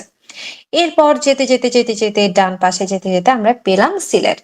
এখন সিলেটের কি হলো কি, সিলেটের ওখানে হচ্ছে যেহেতু পাহাড়ি এলাকা, কি হচ্ছে এখানে পাহাড় অঞ্চল আছে। সিলেটের যে ভারত অঞ্চল আছে সেখানে, সিলেটের পার্শ্ববর্তী ভারত অঞ্চলে এই দিক থেকে আমাদের রয়েছে লুসাই পাহাড়। এই লুসাই পাহাড় থেকে দুইটা নদীর উৎপত্তি হয়েছে। একটা হচ্ছে সুরমা নদী, আরেকটা হচ্ছে কুশিয়ারা নদী। এই সুরমা আর কুশিয়ারা তারা চলতে চলতে দুইজনে গিয়ে কি হলো, দুই বোনের দেখা হয়ে গেল আমাদের সিলেট অঞ্চলে। তো এই সিলেট অঞ্চলে গিয়ে তার মানে কি আমার সুরমা এবং কুশিয়ারা দুটার উৎপত্তি হচ্ছে লুসাই পাহাড়ে, এবং দুইটা আমাদের বাংলাদেশে প্রবেশ করছে সিলেট জেলার মধ্য দিয়ে। এরপর আমাদের দেখেন আমরা আবার কি করব, এবার চলে যাব আমরা ডান পাশ থেকে আমরা নিচের দিকে যাব, অর্থাৎ পূর্ব দিক থেকে আমরা কি পূর্ব দক্ষিণ দিকে এগিয়ে যাব। পূর্ব দক্ষিণ দিকে যাওয়ার পর আমরা দেখলাম এই অংশটা হচ্ছে বাংলাদেশের কুমিল্লা। এই কুমিল্লা অঞ্চলে এইদিকে প্রবেশ করেছে হচ্ছে গোমতী। আমরা তো জানি যে বাংলাদেশের কুমিল্লা অঞ্চলের পাশে কি রয়েছে, ভারতের ত্রিপুরা। এই ত্রিপুরা অঞ্চলের যে ডুমুর অঞ্চল আছে, এখানে থেকে আমাদের উৎপত্তি লাভ করেছে গোমতী, এবং এই গোমতীটা কুমিল্লা দিয়ে বাংলাদেশে প্রবেশ করেছে। এরপর আমরা দেখতে পাচ্ছি আরো একটু যদি আমরা কি দক্ষিণ দিকে যাই, তাহলে দেখবো আমাদের যে রাঙামাটি অঞ্চল দেখতে পাচ্ছি আমরা। এই রাঙামাটি অঞ্চলে রয়েছে কি কর্ণফুলী নদী, এটা আমরা জানি। তাহলে কর্ণফুলী নদীটা আসলো কোথা থেকে? কর্ণফুলী নদীটা এসেছে মিজোরামের লুসাই পাহাড়ের লংলেহ থেকে। তাহলে এইখান থেকে উৎপত্তি লাভ করে কর্ণফুলী নদীটা রাঙামাটি দিয়ে বাংলাদেশে প্রবেশ করলো। এরপর দেখেন আমাদের রাঙামাটির পরে আসলো বান্দরবান। এই বান্দরবানে কি হলো, বান্দরবানে হচ্ছে আরেকটা নদী প্রবেশ করেছে বান্দরবান দিয়ে। সেটা কি নদী? সাঙ্গু নদী। এই সাঙ্গু নদীটা বান্দরবান দিয়ে প্রবেশ করেছে এবং এটার উৎপত্তি হয়েছিল আরাকান পাহাড় থেকে। আরাকান পাহাড় মানে বুঝতে পারছেন তো, মিয়ানমারের ওইদিকে। এখন এই আরাকান পাহাড় থেকে আরো একটা নদী উৎপত্তি লাভ করেছে যার নাম হচ্ছে নাফ নদী। এই নাফ নদী বাংলাদেশের কি আরেকটু বান্দরবানের দক্ষিণে যে কক্সবাজার রয়েছে, কক্সবাজার জেলা দিয়ে প্রবেশ করেছে। তার মানে আরাকান পাহাড় থেকে দুইটা নদীর উৎপত্তি হয়েছে, একটা সাঙ্গু আর একটা হচ্ছে নাফ। এই সাঙ্গু প্রবেশ করেছে বান্দরবান দিয়ে, আর নাফ প্রবেশ করেছে কক্সবাজার দিয়ে। তাহলে আশা করছি আপনারা বুঝতে পেরেছেন যে কোন নদীটা আমরা কি ডাবল জেনে শিখলাম। একটা হচ্ছে এদের প্রবেশ পথ সম্পর্কে আমরা জানলাম, এবং আমরা আরেকটা কি জানলাম, এদের যে কোন অঞ্চল দিয়ে প্রবেশপথটা দেখলাম এবং উৎপত্তি স্থলটা কি সেটা সম্পর্কে জানলাম, তাই না? দুইটা জিনিস আমাদের কভার করা হয়ে গেল। আমি আরেকটা বার সামারি করে দিচ্ছি। দেখেন, হিমালয়ের গঙ্গোত্রী হিমবাহ যেটা আছে সেখান থেকে উৎপত্তি লাভ করেছে গঙ্গা, যেটা বাংলাদেশের চাঁপাইনবাবগঞ্জ দিয়ে পদ্মা নাম নিয়ে বাংলাদেশে প্রবেশ করলো। এরপর চলে গেল পঞ্চগড়ে। পঞ্চগড় দিয়ে প্রবেশ করলে কি সিকিমের পার্বত্য অঞ্চল দিয়ে দুইটা নদীর সৃষ্টি হয়েছে, একটা করতোয়া, সেই করতোয়া নদী প্রবেশ করলো পঞ্চগড়ে দিয়ে। আর আরেকটা নদী যেটা সিকিমের পার্বত্য পাহাড়ের অঞ্চল থেকে সৃষ্টি হয়েছে, যেটার নাম তিস্তা, সেই তিস্তা প্রবেশ করেছে নীলফামারী অঞ্চল দিয়ে। এরপর আরো সামনের দিকে এগিয়ে গেলে আমরা পাচ্ছি কুড়িগ্রাম। এই কুড়িগ্রাম দিয়ে প্রবেশ করেছে ব্রহ্মপুত্র নদ, যেটা উৎপত্তি লাভ করেছে তিব্বতের কৈলাস শৃঙ্গের মানস সরোবর থেকে। এরপর চলে গেলাম সিলেটে দুইটা নদী প্রবেশ করেছে, একটা সুরমা আর একটা কুশিয়ারা, এবং দুইটাই উৎপত্তি হয়েছে লুসাই পাহাড় থেকে। এরপর চলে গেলাম আমরা আরো সামনের দিকে এবং দক্ষিণ দিকে যাওয়ার পর আমরা পেলাম কুমিল্লা। এই কুমিল্লা কি পার্শ্ববর্তী যে ত্রিপুরা আছে, সেই ত্রিপুরা পাহাড়ের যে ডুমুর অঞ্চল আছে সেখান থেকে উৎপত্তি হওয়া একটা নদী যার নাম গোমতী। এই গোমতী নদী প্রবেশ করেছে কুমিল্লা দিয়ে। এরপর আমরা আরো দক্ষিণে গিয়ে পেলাম রাঙামাটি শহর। এই রাঙামাটি জেলার এখানে হচ্ছে কি মিজোরামের লুসাই পাহাড়ের লংলেহ যেটা আছে, এখান থেকে উৎপত্তিপ্রাপ্ত যে কর্ণফুলী রয়েছে, সে কর্ণফুলী প্রবেশ করেছে রাঙামাটি দিয়ে। এর পার্শ্ববর্তী বান্দরবান দিয়ে প্রবেশ করেছে কি আমাদের আরাকান পাহাড় থেকে উৎপত্তি হওয়া দুইটা নদীর মধ্যে একটা নদী সাঙ্গু, এটা প্রবেশ করেছে বান্দরবান দিয়ে। আরেকটা নদী যেটা নাফ নদী, সেটা প্রবেশ করেছে কক্সবাজার দিয়ে। তাহলে রিভিশন শেষ। আশা করছি আপনারা বুঝতে পেরেছেন, এবং যাদের সমস্যা হবে আপনারা নিজেরা আরেকবার ম্যাপ এঁকে এঁকে কোনটা কোন দিক থেকে যাচ্ছে এটা একটু নিজেরা পড়বেন, তাহলে দেখবেন একদম ক্লিয়ার হয়ে গেছে। এবার আমরা দেখেছি যে ব্রহ্মপুত্র কোথায়, তিব্বতের কৈলাস শৃঙ্গের মানস সরোবর হ্রদ থেকে। এরপরে হালদা কি এটা ছিল কি আমাদের বাংলাদেশে উৎপত্তি, বাংলাদেশে সমাপ্তি, খাগড়াছড়ি বাদনাতলী থেকে কোথায় গিয়ে শেষ, চট্টগ্রামের কালুরঘাটে। এরপর কর্ণফুলী হচ্ছে কোথায়, আসামের লুসাই পাহাড় থেকে। এরপরে হচ্ছে নদীর উৎপত্তি, এই যে আমরা এতক্ষণ ধরে যা যা পড়ে এসেছি সেইগুলোই হচ্ছে এখানে ছকাকারে দেওয়া আছে। আর নদীর প্রবেশ পথ আমরা তো একটা ম্যাপে দেখিয়েছি আপনাদেরকে, তবুও এখানে যদি আপনাদের মনে হয় যে আপনারা এখান থেকে দেখবেন, এখানে দেখতে পারেন যে পদ্মা আসছে কি চাঁপাইনবাবগঞ্জ দিয়ে আসলো, তারপর হচ্ছে এদিকে তিস্তা আসলো কোনটা দিয়ে, লালমনিরহাট দিয়ে। এই তিস্তা লালমনিরহাটের এদিক থেকে দেখাচ্ছে যদিও যে এটা কি নীলফামারী দিয়ে এসছে আসলে। এরপরে কুড়িগ্রাম দিয়ে আসলো ব্রহ্মপুত্র। এরপর তিস্তা প্রবেশ করলো নীলফামারী দিয়ে, এবং কর্ণফুলী প্রবেশ করলো কোথায়, এইদিকে এই যে রাঙামাটি আছে, এই রাঙামাটি অঞ্চল দিয়ে প্রবেশ করলো কর্ণফুলী। তাহলে আমাদের নদী কোনটা কোন দিক থেকে প্রবেশ করলো সেটা পড়া হয়েছে। এবার আমরা যাব হচ্ছে কোন নদী কোথায় গিয়ে মিলিত হয়েছে সেটা। দেখেন, এখানে আমাদের যে তিস্তা নদী আছে, এই তিস্তা নদীটা কি করছে, এদিক থেকে যাচ্ছে এবং রয়েছে, আমি এখানে একটু অন্য কালার ইউজ করি যেহেতু আমি আরেকটা কালার লাল কালার দিয়ে অলরেডি লিখেছি। তাহলে দেখেন এখানে তিস্তা নদীটা এদিক থেকে আসছে। তিস্তা নদী আসার পর আমি মনে হয় হলুদ নিলে বেটার হয়, তাই না? ওকে, হলুদটা নিই। দেখেন এদিক থেকে এটা আসছে, এদিক থেকে। এখন তিস্তা নদীর এদিক থেকে যখন তিস্তা এদিক থেকে আসলো, তিস্তা কি নীলফামারী দিয়ে প্রবেশ করছে, আর ব্রহ্মপুত্র এইদিকে কুড়িগ্রাম দিয়ে প্রবেশ করছে। তারা আস্তে আস্তে একটা জায়গায় গিয়ে মিলিত হলো। তিস্তা আপা আর ব্রহ্মপুত্র নদ নায়ক আর নায়িকা এসে মিলিত হলো কোথায়, কুড়িগ্রামের চিলমারি অঞ্চলে। তাহলে এই চিলমারি অঞ্চলে তারা গিয়ে প্রবেশ করে একসাথে, তারা নাম ধারণ করে ব্রহ্মপুত্র। এখন ব্রহ্মপুত্র নদী তো এদিক থেকে বয়ে বয়ে যাচ্ছে। এখন ব্রহ্মপুত্র নদী যাওয়ার সময় আপনারা জানেন যে বাংলাদেশে একটা ভূমিকম্প হয়েছিল, তাই না? এখানে যে ভূমিকম্প হয়েছিল, সেই ভূমিকম্পের কারণে ব্রহ্মপুত্র নদী দুইটা ভাগ হয়ে যায়, একটা হয়ে যায় যমুনা আর একটা হয়ে যায় পুরাতন ব্রহ্মপুত্র। এখন পুরাতন ব্রহ্মপুত্র যেটা, সেটা কি হয়, সেটা এদিক থেকে যায়, এটা যেতে যেতে সে কি করে পুরাতন ব্রহ্মপুত্র নাম নিয়ে সে এগিয়ে যেতে থাকে। আর ব্রহ্মপুত্রের যে ভূমিকম্প হয়, ভূমিকম্পের কারণে সে যমুনা নাম নিয়ে সামনের দিকে এগিয়ে যায়, আর একটা নতুন নাম নেয়। এখন দেখেন তিস্তা নদী যেটা ছিল, সেই তিস্তা নদী থেকে আবার ছোট একটা নদী আমরা এদিকে দেখতে পাচ্ছি, যার নাম হচ্ছে বাঙালি। এটা বগুড়াতে গিয়ে হচ্ছে যমুনার সাথে মিলিত হয়ে যায়। এরপর যমুনার আকারে সে সামনের দিকে আগাতে থাকে, আর এদিকে কি তার সেই ওই দুজনার দুটি পথ দুটি দিকে গেছে পেয়ে এরকম হয়ে কি হলো, এই ব্রহ্মপুত্র নদী পুরাতন ব্রহ্মপুত্র নাম নিয়ে সে কি হলো, বললো বুড়া যখন হয়ে গেছে তখন পুরাতন ব্রহ্মপুত্র নাম নিয়ে নেই। এই নাম নিয়ে সে সামনের দিকে এগিয়ে যাচ্ছে। এরপর পুরাতন ব্রহ্মপুত্র এই দিক থেকে এগিয়ে যাচ্ছে যাচ্ছে যাচ্ছে, যেতে যেতে পথে পূর্ণিমা রাতে সে কি করলো, সে একটা জায়গায় গিয়ে অপেক্ষা করছে। কার জন্য অপেক্ষা করছে, কার জন্য অপেক্ষা করছে আমরা একটু পরেই দেখছি। চলুন এবার ওর কাহিনী এখানে রেখে আমরা একটু সামনের দিকে এগিয়ে যাই। তাহলে ও কোথায় এসে অপেক্ষা করছে, সে অপেক্ষা করছে কিশোরগঞ্জে ভৈরবে এসে সে অপেক্ষা করছে। অন্যদিকে তার জন্য কি অন্য নায়িকারা আসছে, অন্য নায়িকা কে কে বলেন তো, ওই যে সিলেট অঞ্চল দিয়ে কি সিলেটের যে বরাক নদী ছিল সেটা দুটা ভাগ হয়ে কি একটা সুরমা নদী আর একটা কি কুশিয়ারা নদী, এই দুইটা নদী আস্তে আস্তে আলাদা হয়ে এসেছিল, এই বরাক নদী হিসেবে তারা কিন্তু উৎপত্তি হয়েছিল। এখন উৎপত্তি হয়ে আস্তে আস্তে তারা দুইটা নামে ভাগ হয়ে যায়, একটা হয়ে যায় সুরমা আর একটা হয়ে যায় কুশিয়ারা। অনেকটা ইন্ডিয়ান সিরিয়ালের যে নায়িকারা আছে, ওই নতুন একটা কি যেন সিরিয়াল সবাই খুব হাইপ তুলে দেখে, মানে কি দুই বোনের নাকি ঝগড়া, কিন্তু প্রচুর মানে এটা প্রচুর ভিউ, যে কেন মানে এই এক নায়ককে নিয়ে মারামারি দুই বোনের মধ্যে। তো এরকম আমাদের সুরমার কুশিয়ারাও হচ্ছে সেম, দুই বোনেই হচ্ছে আবার কি নায়কের কাছে এগিয়ে যাচ্ছে। এখন দুই বোনের মাথায় যেতে যেতে তাদের মধ্যে গিয়ে সৎবুদ্ধির উদয় হলো যে বোন দেখ, শুধু শুধু আমরা আমরা মারামারি করে লাভ নাই, চল আমরা একটা কাজ করি, আমরা মিলিত হয়ে যাই। আমরা দুই বোন এখন কি হয়ে যাই, এক হয়ে যায়, অনেকটা নাগিনের মতো কিছু অবাস্তব ঘটনা ঘটছে আর কি। আপনাদেরকে মনে রাখার জন্য একটা কাহিনী বানালাম। তো যাই হোক, এবার আমরা যাই। আহ সুরমা আর কুশিয়ারা কি হচ্ছে, তারা দুই বোন একসাথে যেতে যেতে একটা পথে গিয়ে একটা জায়গায় গিয়ে তারা মিলিত হয়ে গেল। কোন জায়গা, এটা হচ্ছে হবিগঞ্জের আজমেরীগঞ্জ। এখন হবিগঞ্জের আজমেরীগঞ্জে তারা যে মিলিত হয়েছে, এইখানে গিয়ে তারা কি নাম ধারণ করেছে জানেন, এটা মেঘনা না, এখানে তারা নাম ধারণ করেছে হচ্ছে কালনী।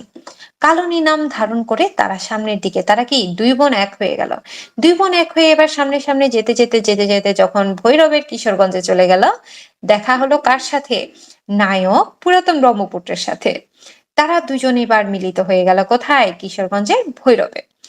এরপর তারা এখানে মিলিত হয়ে আবার সামনের দিকে যাচ্ছে, কিন্তু যাওয়ার সময় তারা কি করলো, তারা বললো এবার আমরা যে এক হয়ে গেছি সেটা অন্যদেরকে জানতে দেওয়া যাবে না।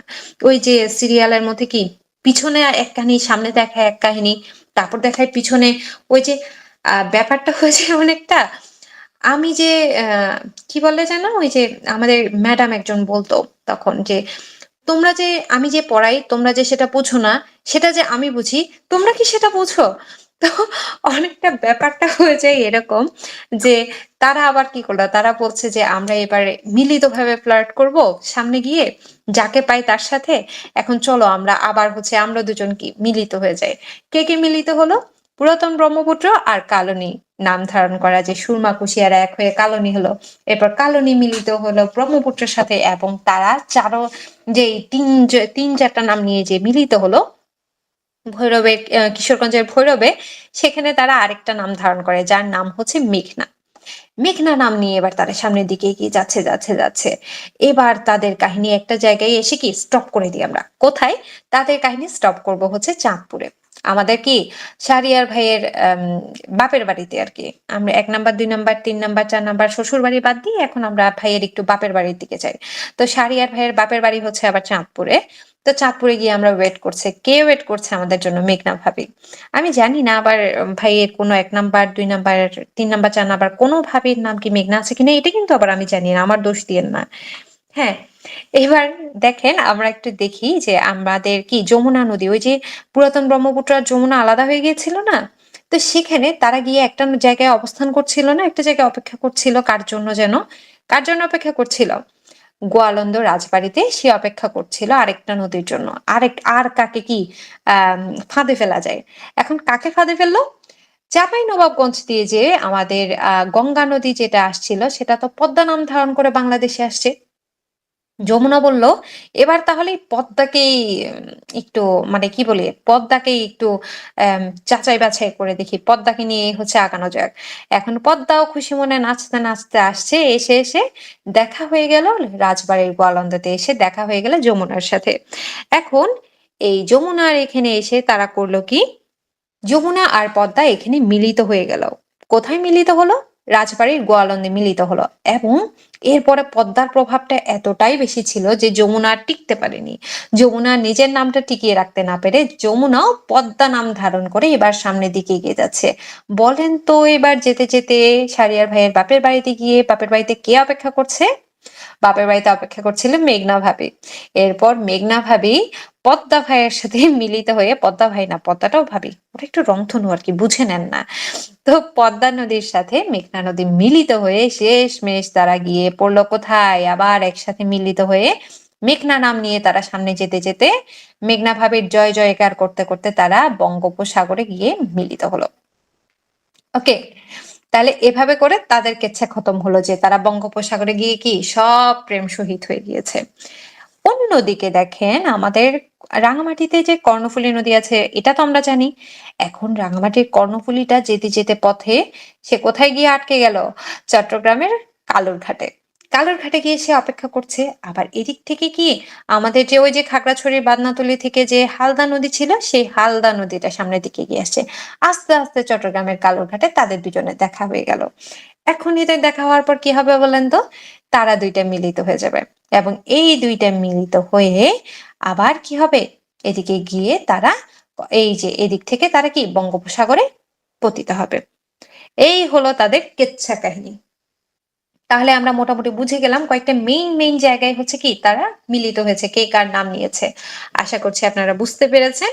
তো যাদের কনফিউশন হবে তারা কি করবেন? তারা আরেকবার এই অংশটুকু টেনে দেখবেন এবং এরপর নিজেরা নিজেরা মিলাবেন।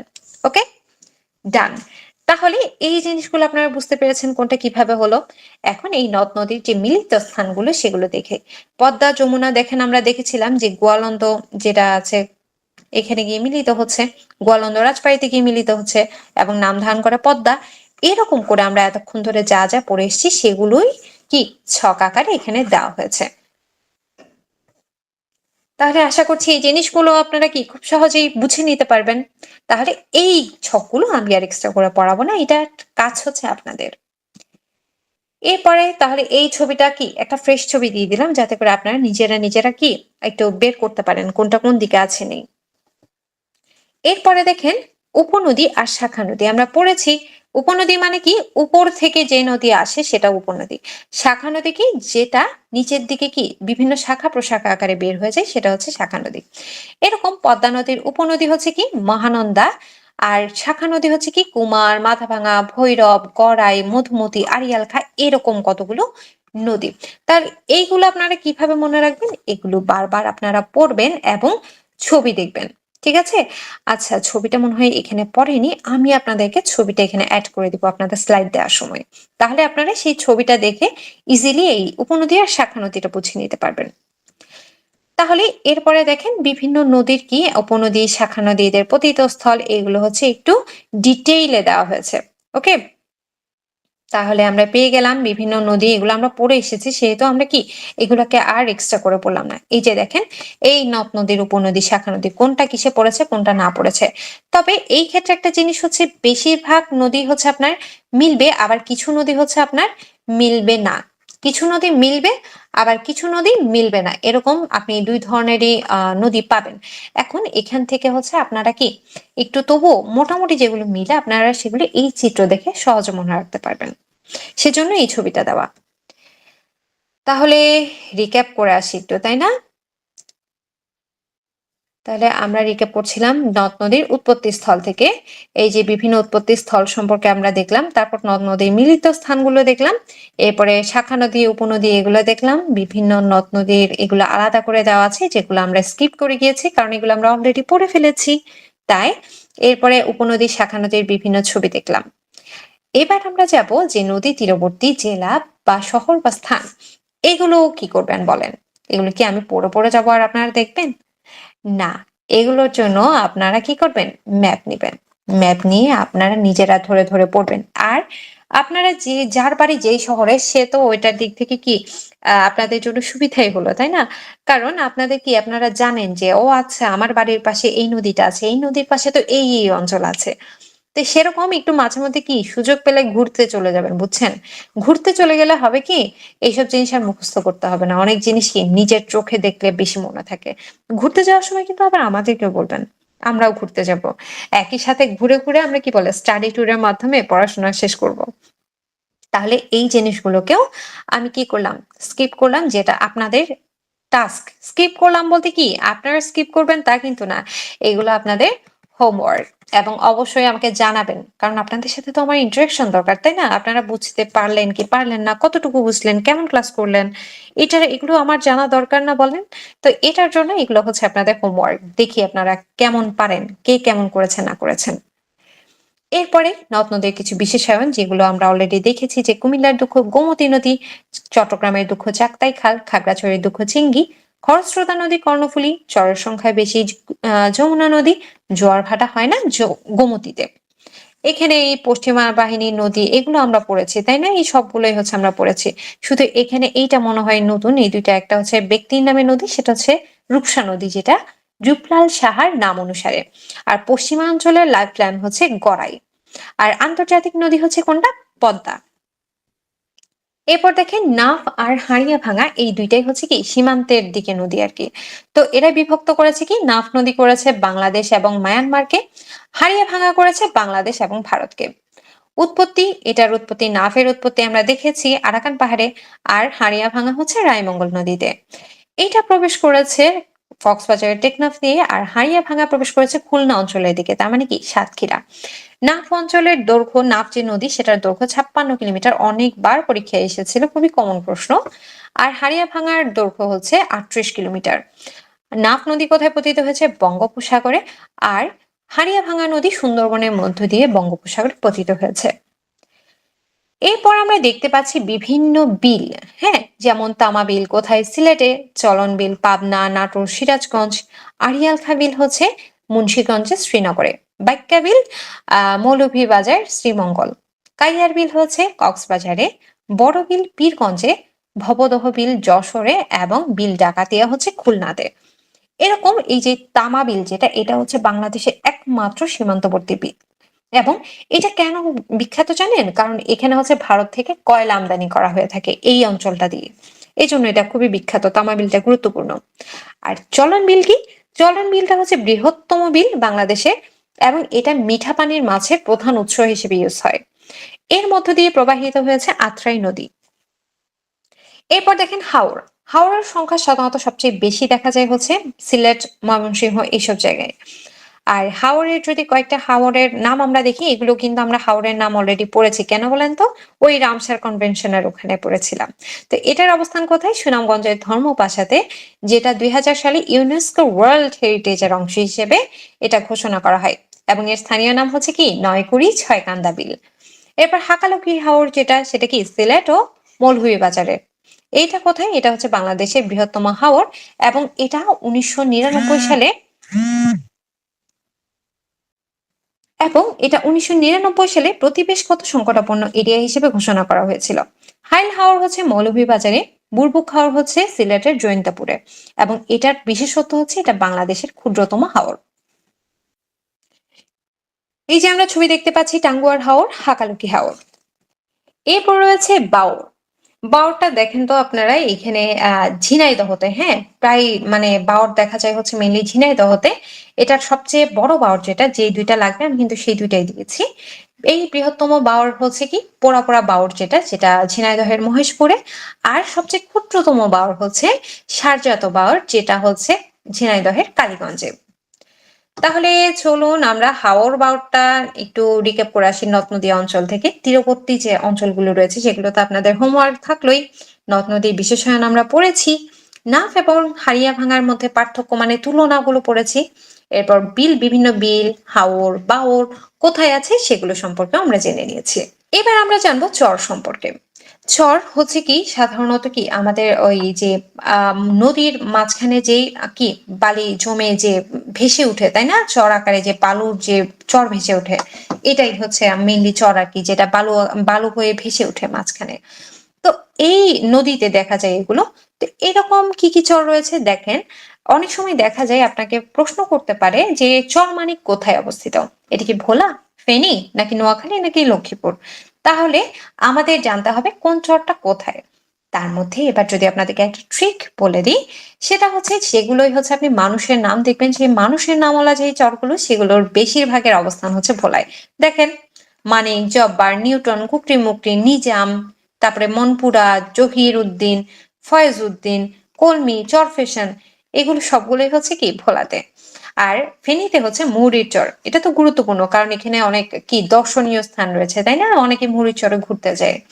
নোয়াখালীতে রয়েছে কি চর সৃজনী, চর সাহাবানী, হাতিয়া, ভাসানচর আর সুবর্ণচরের কথা নিশ্চয়ই আপনাদেরকে বলতে হবে না, কারণ এখানে কি আমাদের রোহিঙ্গার ক্যাম্প করা হয়েছে।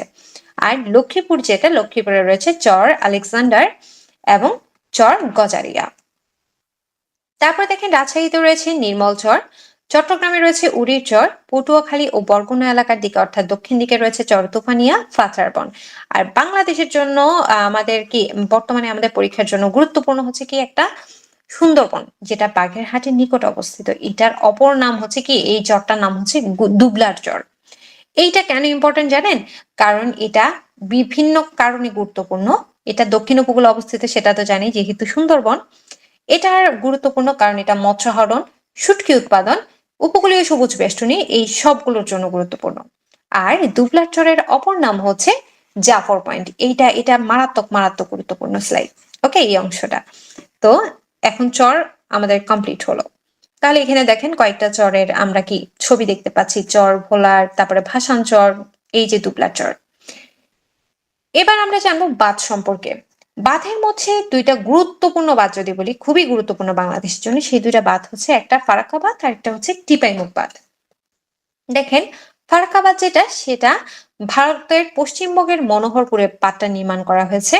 এটা গঙ্গা নদীর উপর, তার মানে কি বাংলাদেশের পদ্মা নদী যেটা, সেটার ওই ভারতের ভাগের উপরে। নির্মাণ কাজ শুরু হয়েছিল 1961 সালে এবং শেষ হয় 1974 সালে। এটার দৈর্ঘ্য কত? 2240 মিটার। এবং মৌলানা ভাসানী লং মার্চ করেছিলেন 16 মে 1976 সালে।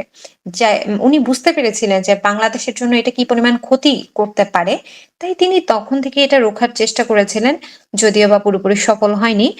তো দেখা যাক ভবিষ্যতে কখনো এটার আমরা সমাধান পাই কিনা।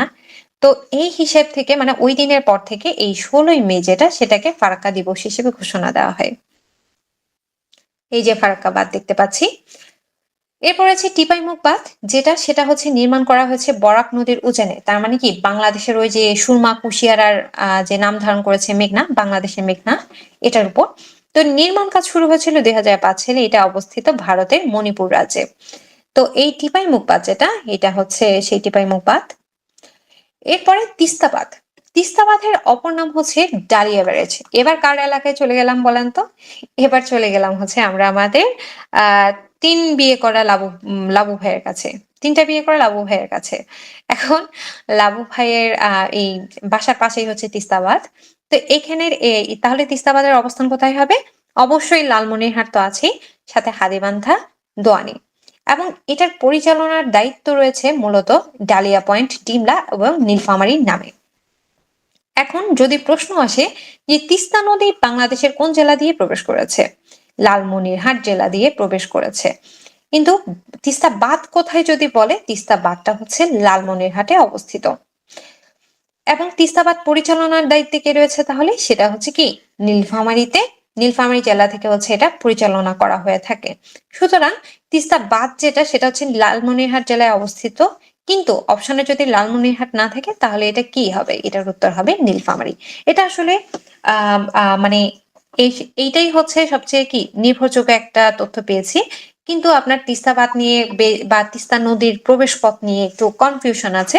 এক এক জায়গায় লালমনিরহাট দেওয়া, আবার কোথাও আছে আপনার নীলফামারী দেওয়া। তো এই ব্যাপারটাকে আপনারা এইভাবে করে কি একটু মাথা খাটিয়ে নিবেন যে কোনটা উত্তর দেওয়া যায়। এরপর রয়েছে বাকল্যান্ড বাঁধ। বাকল্যান্ড বাঁধটা কি? এটা হচ্ছে বুড়িগঙ্গা নদীর তীরে অবস্থিত। তার মানে কি ঢাকায়। কোথায়? সদরঘাট, ঢাকা। এবং বুড়িগঙ্গা নদীর বাম তীরে এটা অবস্থিত। তাহলে এভাবে করে আমরা এই এই অংশটাও শেষ করলাম। এবার চলুন একটু রিক্যাপ করে আসি। আমরা পড়েছি বিভিন্ন ধরনের চর নিয়ে, এরপর ভাসান চর, তারপরে হচ্ছে দুবলার চর, এরপর পড়লাম বাঁধ নিয়ে, ফারাক্কা বাঁধ, টিপাইমুখ বাঁধ, তারপর পড়লাম তিস্তা বাঁধ এবং বাকলেট বাঁধ। এভাবে করেই শেষ হয়ে গেল আমাদের এই বাড়িমণ্ডল এবং বায়ুমণ্ডলের চ্যাপ্টার। তাহলে আজকে এ পর্যন্তই। ধন্যবাদ এতক্ষণ ধরে ধৈর্য ধরে সাথে থাকার জন্য। পরবর্তী ক্লাসের আমন্ত্রণ জানিয়ে আজকে এ পর্যন্তই। ধন্যবাদ।